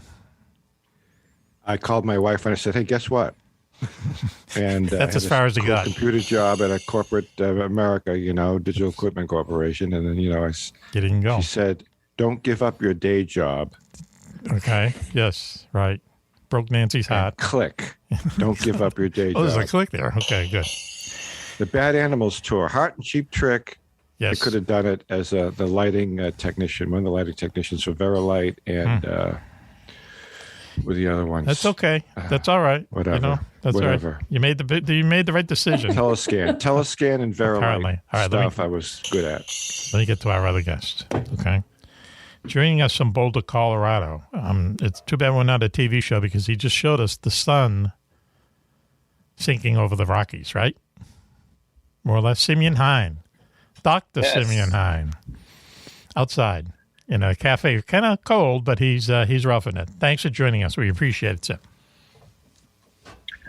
You're welcome. And so here's the first quiz question. What does AOIMSG stand for? Oh, yes. See, we don't even know it. Put this up as something a joke dumb. and people We don't. What was that, Raven?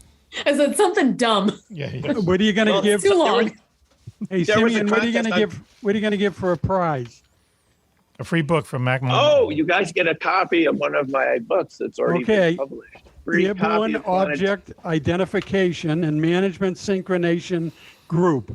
See, that's got to be it's a joke. AOIMSG. It's got to be a joke. Okay, so Just put that on your uniform. you win that one, is Barry. But so the thing is, there was a contest on Twitter to see who could come up with the funniest sort of alternative name. And so what I came up with is alien objects in my skies go away. I like that one better. Yeah. I mean, we so that's your quiz question for tonight. You're done with the quiz. See, it wasn't that bad. So Simeon is someone who's written a number of books, and he's really into UFOs and different kind of we were talking about earlier, states of matter and everything, where maybe there's something going on around us we just don't know about, we haven't discovered yet, or maybe we can't understand it, but something is going on. You have to, I mean, you can come back to Kenneth Arnold in the late 40s. Okay, that happened, and we know that. And that's kind of like the beginning of the flying saucer era in this country, even though they've existed long before that, especially like in World War II and so on, right? But let's say from 1950 on to where we are now, you cannot say that they are all hoaxes. You can't say that everyone reporting these things is crazy. They happen. If only one UFO landing is true, they might as well all be true, okay? You can't ignore the fact that everyone is not nuts. A lot of them are. All right, let's be frank about it. A lot of them, for whatever reason, make these things up, want attention, whatever. But there are some optical illusions, man. Or whatever. Optical illusion. But the thing is that there are people who have seen things, who have been abducted, and who have had these experiences that have no prior, knowledge or any prior experience or any prior connection to these things. These are people who are just caught out of the blue. How can they be hoaxes? Anyway, that's my. Now I want to run this to you, Sim. You ready? We're going to change subjects here for a second. You're a friend of Steve Howe, right? The guitar player from Yes. Are you really? I did spend 5 days with him at a guitar workshop in the Catskills in 2013, Mac. And so you do have a good memory. And I learned about how he writes songs and the history of Yes and his roots and his philosophy of life, more importantly, and how to survive a tour and still have your health intact at the end of long tours. Yes. Now, let me just explain to people. So this guy, Steve Howe, he's been in the band awesome. for a long, long time. He's been in and out, and they're a crazy band. And him telling you the history of Yes must have been like a howl fest for 2.5 hours, because they are really, they've formed and reformed, and it's really kind of nuts. But the thing that you can't take away from them, and they have a lot of detract. Hey, Jason, do you know who Yes is? You're not that old. Yep. Yeah, Rob. Hey, Raven, you don't know who Yes is, do you? Yes, I do. No, you don't. So anyway. Yes, I do. But the one thing that has never left from them is that he is an unbelievable guitar player. He's just an unreal guitar player, and when you see him play, in my mind, I don't want to say it's effortless, but you say, how does he do that? How does he do that? He's just this incredible guitar player. Now, I seems to never miss a note. He never strikes the wrong note. No. That's not amazing. Yep. His finger picking style is just off the charts. I've seen him many times, and there's never any of that ever. It's always flawless. It's unbelievable that this guy has as much, and he looks like a walking skeleton. I saw him on TV about 2 or 3 months ago, man, and he is good just for him. He is just. I know he's probably in his late 70s, and he's always been kind of a skinny guy anyway, But, man, he talks a mile a minute. I happened to meet him twice, when I was backstage with their concerts. Never talked to him or anything, but he was signing people's autographs and everything. And I remember someone described him as like a racehorse. He's kind of moving all the time. You know what I mean? I think he's high-strung a little bit, not to use that, that term. But is he a good guy? This is just from a fan who wants to know, Sim. Is he a good guy? Or is it prima donna? Yeah. No. No, he was a great guy. Not only is he a monster guitarist, one of the best ever we've ever had on the planet, and he can play any style. Yes, yeah. Acoustic, he can do jazz, because he did that. He had that band with his, that jazz band he had a couple of years ago. One of his sons was in it. Yep. And he can play all these different styles, but he's a great guy. You could hang out with him. Cool. You could talk. Good. He was a great person. He was a great person and a great guitarist, and that was the amazing thing. And 5 days, I thought, wow, this is amazing to be with him and 30 other guitarists. And he would break things down for us lick by lick and show us how he played it and how you come up with ideas for songs. And he even gave me a signed copy of one of his CDs. He calls it Homebrew. He makes these CDs. This was the 5th one of just things that are not quite quality to sell, but fans would like. Yes, sure. Bases of songs that turned into Yes songs later. Yeah. You would hear all these songs. That's familiar because he came up with it first as a riff. And it would sort of be these sort of semi-developed concepts, and they're really fun. I think his last one was Homebrew 6. If you're a Yes fan, they were really great. They're big, That's so funny. Yeah, that's cool. Wow, that's great. Yeah, and you can tell that he's like you say, he plays any style. But he would. What was cool is we would go to his concerts, right? And before they would come out on the stage, he'd have like 10 guitars lined up in back of his microphone, and all this equipment and stuff, and he would just be so at ease at what he was doing and singing harmonies and playing all this like weird lead guitar stuff. He said, how can you have the talent for that? Now, I'm glad to hear that he's a good guy because, as you know, off air, we've talked about another member of that band who drove me nuts, okay? Rick Wakeman. No, not Rick Wakeman, no. No, John Anderson? I'm not going to, we're not going to talk about any names here, okay? But it just kind of proves that, like everything else, 50% of them are good guys. They're just, regular, dopey musicians who made a lot of money, okay? And the other half are and just ruin it for everyone else. I mean, look at the music business, how effed up that business is, right? Same thing, the agents and the managers and everything. I mean, a lot of them are okay, and the other ones out there to steal you blind. Anyway, with that music segment there, you should come and do a music show with us, Sim. Tell us, definitely, what Steve Howe told you. I used to be a local crew roadie for the union. Go ahead. I would be happy to. I do play acoustic guitar, and it's something I work on every day. Wow. Yeah. Oh, really? Yeah. Because it has to do with, believe it or not, guys, I will explain this at another time. It has to do with everything we're talking about because everything comes down to vibration and resonance anyway. Yes. So it was so satisfying in the past year to bring all this together because for most of my life, it was like music and then this academic side, and they were separate, but they're not anymore. Yes. Because I realized the phenomena that we're talking about in the first part of the show has to do with a type of frequency and resonance that creates its own state of matter. Yes, and what are you doing when you're pounding away on your acoustic? You're creating vibration and impacts and other types of matter. You can't see it, but you can feel it. Yep. That's why concerts feel so good. I think they're generating particles from the instruments, from the voice, real particles. And I'm gonna talk about this in the book that I'm working on. It's all come together in a cool way, but I'd be happy to come on and do some finger picking because that's right. I'm a finger picker. Huh, wow. Interesting. I've never been, I've probably had 4 guitars in my life. I could never master it. I just can't get everything. Hey, Jason, do you play any instrument? You look like you're a, let me guess. Yes in the first, tell me yes, no. Do you play any musical instrument? Not very well. I was going to say he was a drummer. Oh, my son. I was going to say he struck me as like a pianist. I was going to say that. I would go with the drummer. Yeah.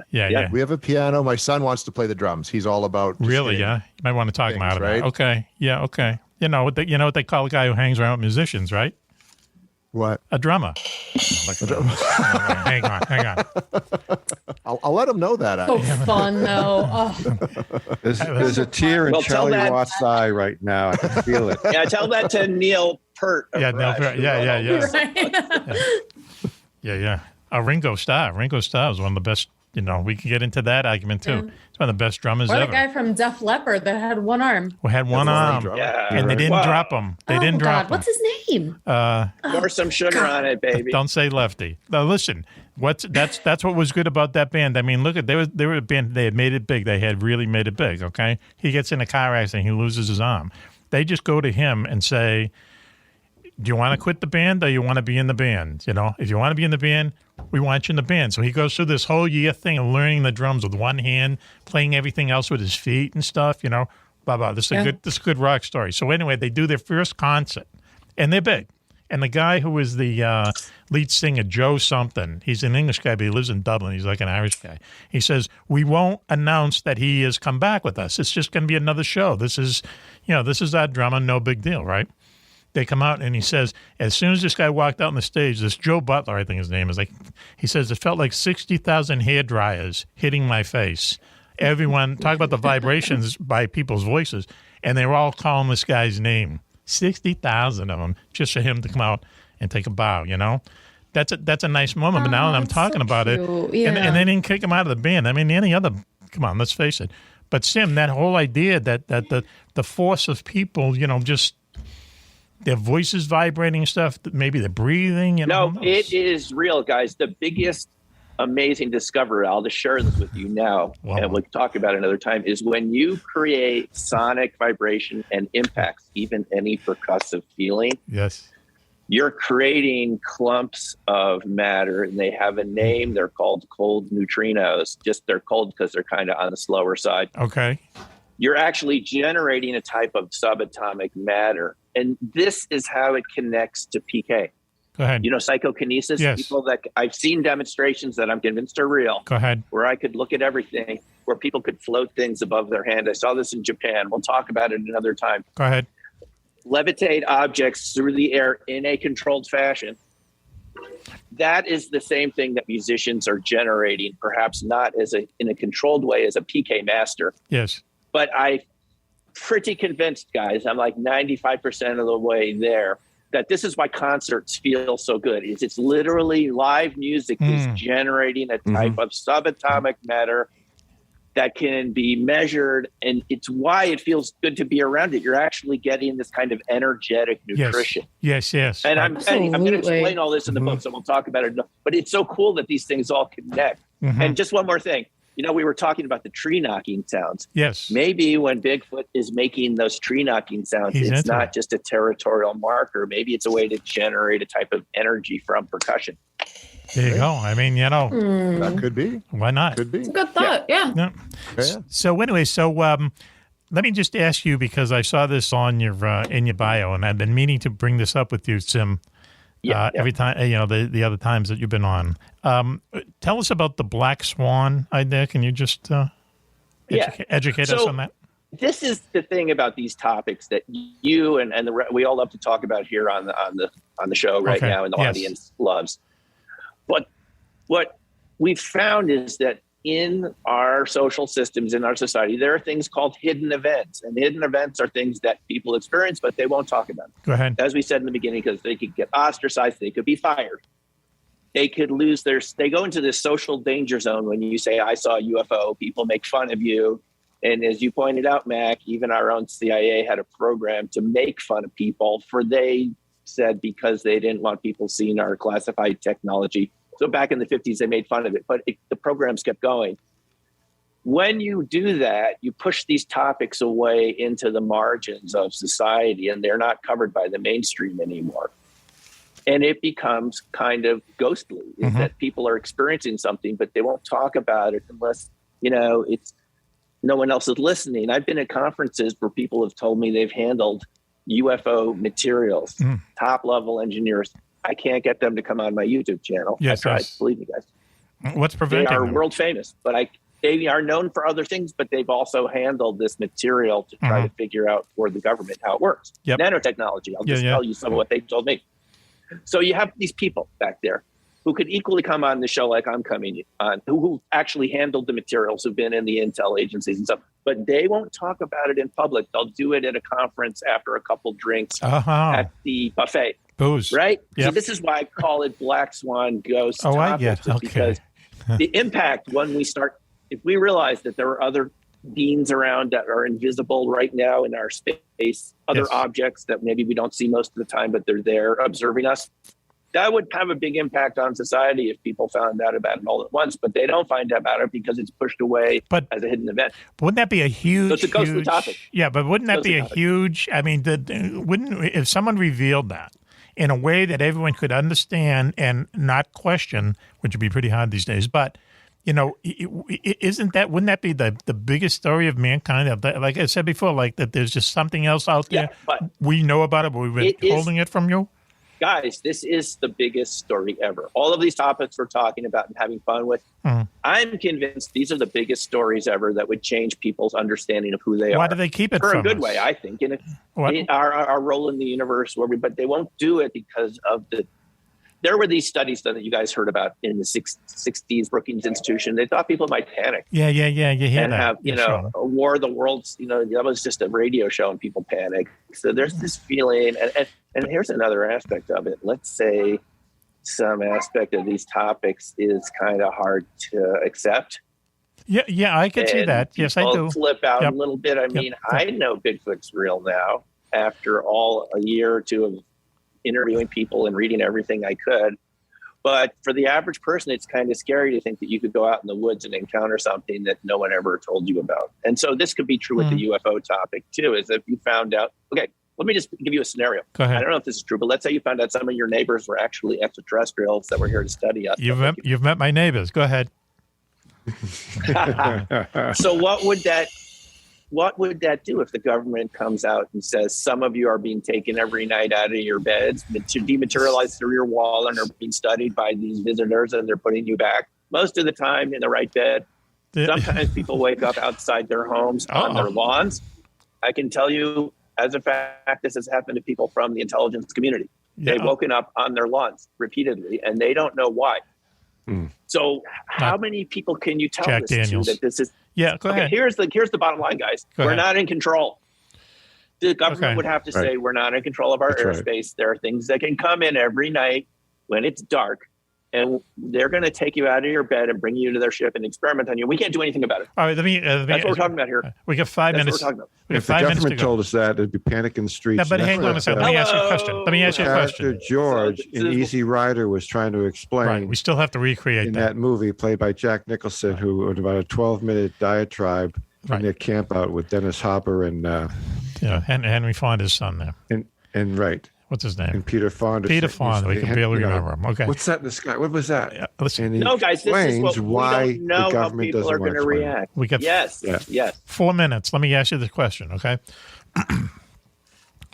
Okay. So, and this has to be like a 30-second answer, okay? Do you think, all right, so if that's the state of affairs that we have here in America, right? We won't even talk about Canada for a second.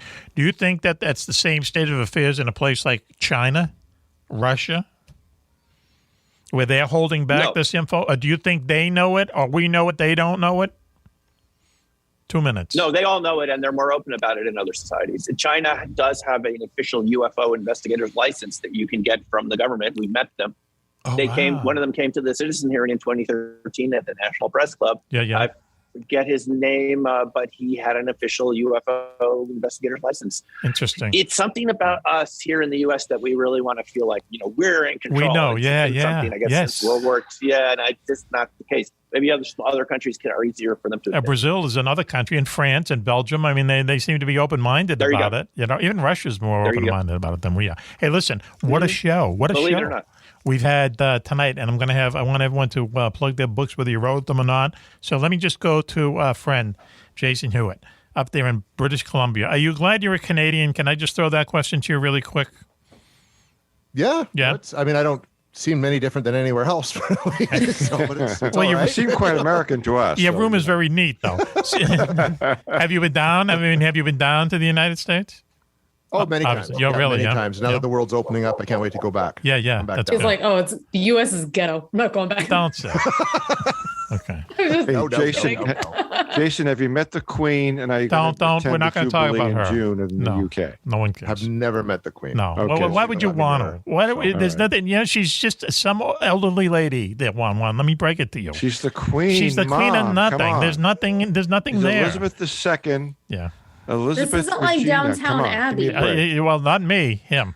Anyway, Jason, thanks for joining us. We'll talk to you soon. And, in the next big, breakthrough that you come across, please let us know, okay? Absolutely. Right. Absolutely. You will take care of those posters, though, right? Take those posters down just for us? No, I can't promise anything. Sorry. Wow. Dr. Simeon Hein. We can call him doctor. He has a PhD. Thank you for joining us tonight from Boulder, Colorado. We appreciate it. Thanks, guys. Okay. Can I ask you Thanks for being open-minded. one more question? So do you pass all your students with like an A? Did you just give them all an A, right? I always give them an A. Do they really? Do you ever have any students come and just beg you to pass them? I used to do that. I haven't taught in university in a while. That used to happen. And I have to admit, I had my share of conferences with the department chair when I didn't give them A's. When you didn't give them a B or a C, really? Why would I have to go to? Okay. So I learned to give them A's. It's easier. Geez, nobody wants to get a C, even though it's. You probably know what my next question is, but we'll do that on Mac After Doc. Dr. Simeon Hein, thanks for joining us. We appreciate it. Next time you're going to play. Thank you, guys. Play some guitar for us, right? Play some guitar for us next time. Promise. Okay. Promise. Cool. Definitely. Okay. Definitely.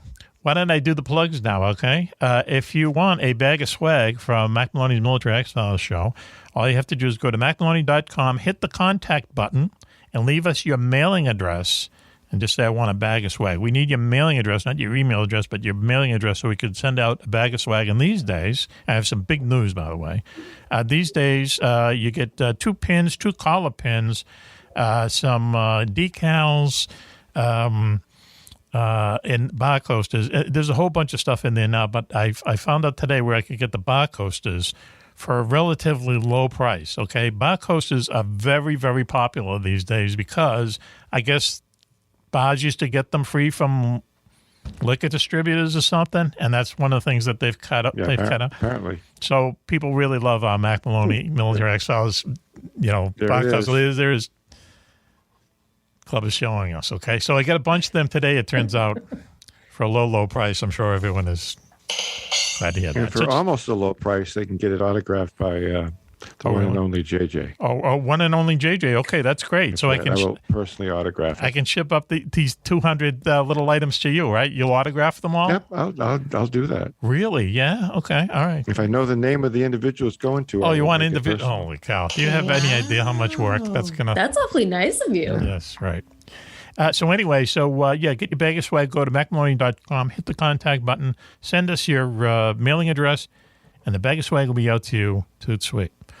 We should also say Homes for Our Troops. Homes for Our Troops is a military organization that helps troops from the Afghan and Iraqi war, actually post 9/11 veterans who may have lost a limb, in the service of our country, or the USA anyway. And so what this Homes for Our Troops does is that they build houses. They build these, $450,000 houses, and they make them more adaptable for the veterans. They have like lower counter space. They're one story. They don't have to deal with stairs and things like that. Make it a little bit easier for them to live their lives. And then they give them the house. Tear up the mortgage, give them the keys. These people deserve it. Homes for Our Troops, just Google them. And another good thing about them is that 88 cents on your dollar actually goes to the charity. And that's like very, very high in the charity biz. Mm-hmm. And also, there's statistics that say that 85% of wounded veterans who, I guess you could say are lucky enough to get into one of these houses, they go on to lead really like productive lives and have families and stuff. It's really a cool story. General Tom was on a World War II trivia show 2 weeks ago, and he came in, he finished first. He tied for first with Jocko. Think about that. That was amazing. Yeah. 2-star general and Jocko tie. Anyway, so Homes for Our Troops, Google them, and hopefully give them some support. Also, Ross Sharp and his Mad Englishman friends are putting back together a aircraft from World War II called the Mosquito. It was a famous aircraft. It was built of wood, but they put 2 Rolls-Royce engines on it and unknowingly created an airplane that was so fast... It could outrun the bullets. It could literally go faster. Shooting at it and it's just... And they'd just give you the... probably wave to you. Rolls-Royce engines, what a luxurious ride that must have been, huh? Okay, but we found out a little bit of a problem real quick with Rolls-Royce engines. When we were talking to the trivia show, it turns out that, should I get into this or not? That during the Battle of Britain, the Spitfire, the very famous Spitfire, everyone knows, won the Battle of Britain. But actually there was another plane called the Hurricane, which actually shot down more Nazi planes than the Spitfire. The Spitfire gets all the press, let's say. But it turns out that the Hawker Hurricane, you could rearm it and refuel it in less than 10 minutes. But the the Spitfire with this highfalutin engine, that Merlin engine, which came from Rolls-Royce, took like 25 minutes to turn it around. And when, you're getting bombed and strafed, that makes a big difference, right? So not that I'm down on Rolls-Royce engines, okay, but I'm just saying they need a little maintenance. It'd be like having a Porsche engine in your app. Anyway. They should have an MG engine now in Austin. Right, yeah, and fuel them up and, get out of here. Anyway. So that's our Ross shop. The People's Mosquito Project should be taken to the air in about a year or so. And I think that's it for the Plug of Roonies, right? Let's. That's it. Gonna throw real quick to Jason. What's the name of your books? What's your latest book, Jason Hewett? The latest book, I Want to Believe, an Investigator's Archive. Yeah, cool. And what's your latest book there, Dr. Sim? Oh, my latest one is Black Swan Ghosts. Mm-hmm. Sociologist investigates strange objects, their occupants. I almost thought it was a book about ballet, but when you added ghosts on it, I knew it wasn't the same book. And one, how's your book on ballet? Jason, thanks for supporting me in my quest to make sure I popularize Quentin Tarantino as don't say. I'm just going to cut it out. Filmmakers of all time. I'm going to cut that out. A round of applause. Wow, Raven, really? A2, Raven, A2, and a poster just like the one I have to go with it. I'm going to hang it up next time. Okay, there you go. Put it where the Rolling Stone one is. Talk away there. I can hang it up right up there in front of Mr. Tongue over there. You'll see. God, 60 years they've been in the band. Wow. Okay. That's the name of their tour, 60. Yeah, boy. If you can brag about it, you got a load of money. Listen, hey, Willie Clubb, are you still awake, Willie? Yes, sir. Okay. All right. Thank you for joining us tonight. We really appreciate it. Well, I really appreciated being here tonight. Mm-hmm. Like I said, very informative tonight. Yes. I'm kind of disappointed you're down on the Queen and Quentin Tarantino and Rolls-Royce engines. But, wow. We'll get someone to deal with you on that. They do sound unpopular, but listen, you got to stick up for it. Well, look, I got to say one more thing. You have a picture of the Ukraine flag on your desk? I do. Okay. Are you part Ukrainian? I thought you were 100% Irish. What's going on? No, but I'm very much mentally involved in what's going on right now. And we try not to have mention politics on the show, but someone said 3 weeks ago the Russians thought they had the second best army in the world, and after 3 weeks, it turns out they have the second best army in Ukraine. Hopefully it will go that way. Thank you, Club, for joining us. Raven, it's that time for us to say goodnight to you. Goodbye. Thank you for having me. What are I you had drinking? A great time. What were you drinking tonight? You didn't update us. You didn't. Okay, listen. Okay. Guess what's back? What? Genesee Kolsch. Oh, my favorite beer on the Genesee. planet. It's back. I love Genesee. Oh. Wow. Okay. Crushed them. We're going to have to take that road trip up there, Lonnie. Yes, definitely. Thank you, Raven, for joining us. Welcome here. Okay. Casa del Raven. Really? Can we stay a couple of weeks, or would that be overstaying our welcome? Is that a Kiss T-shirt you got on there? No. Yes. Yeah. And I no. love Kiss. So it's based Yes and no. on It looks like a yes. What is it? But it says Hiss. hiss. It has cats on it. Oh, okay. Hiss. Oh, damn. Because I love Kiss, but I found this and I made my husband buy it for me. God. All right. One Sean is definitely, he has a Kiss album too. I'm sure his club has many Kiss albums. It's a working crew. I was a local crew for all these bands. Thank you for everyone listening to us tonight. We really appreciate it. And so this is Mac for the entire gang saying, until you hear us next time, please be safe, be happy, and... Bye-bye.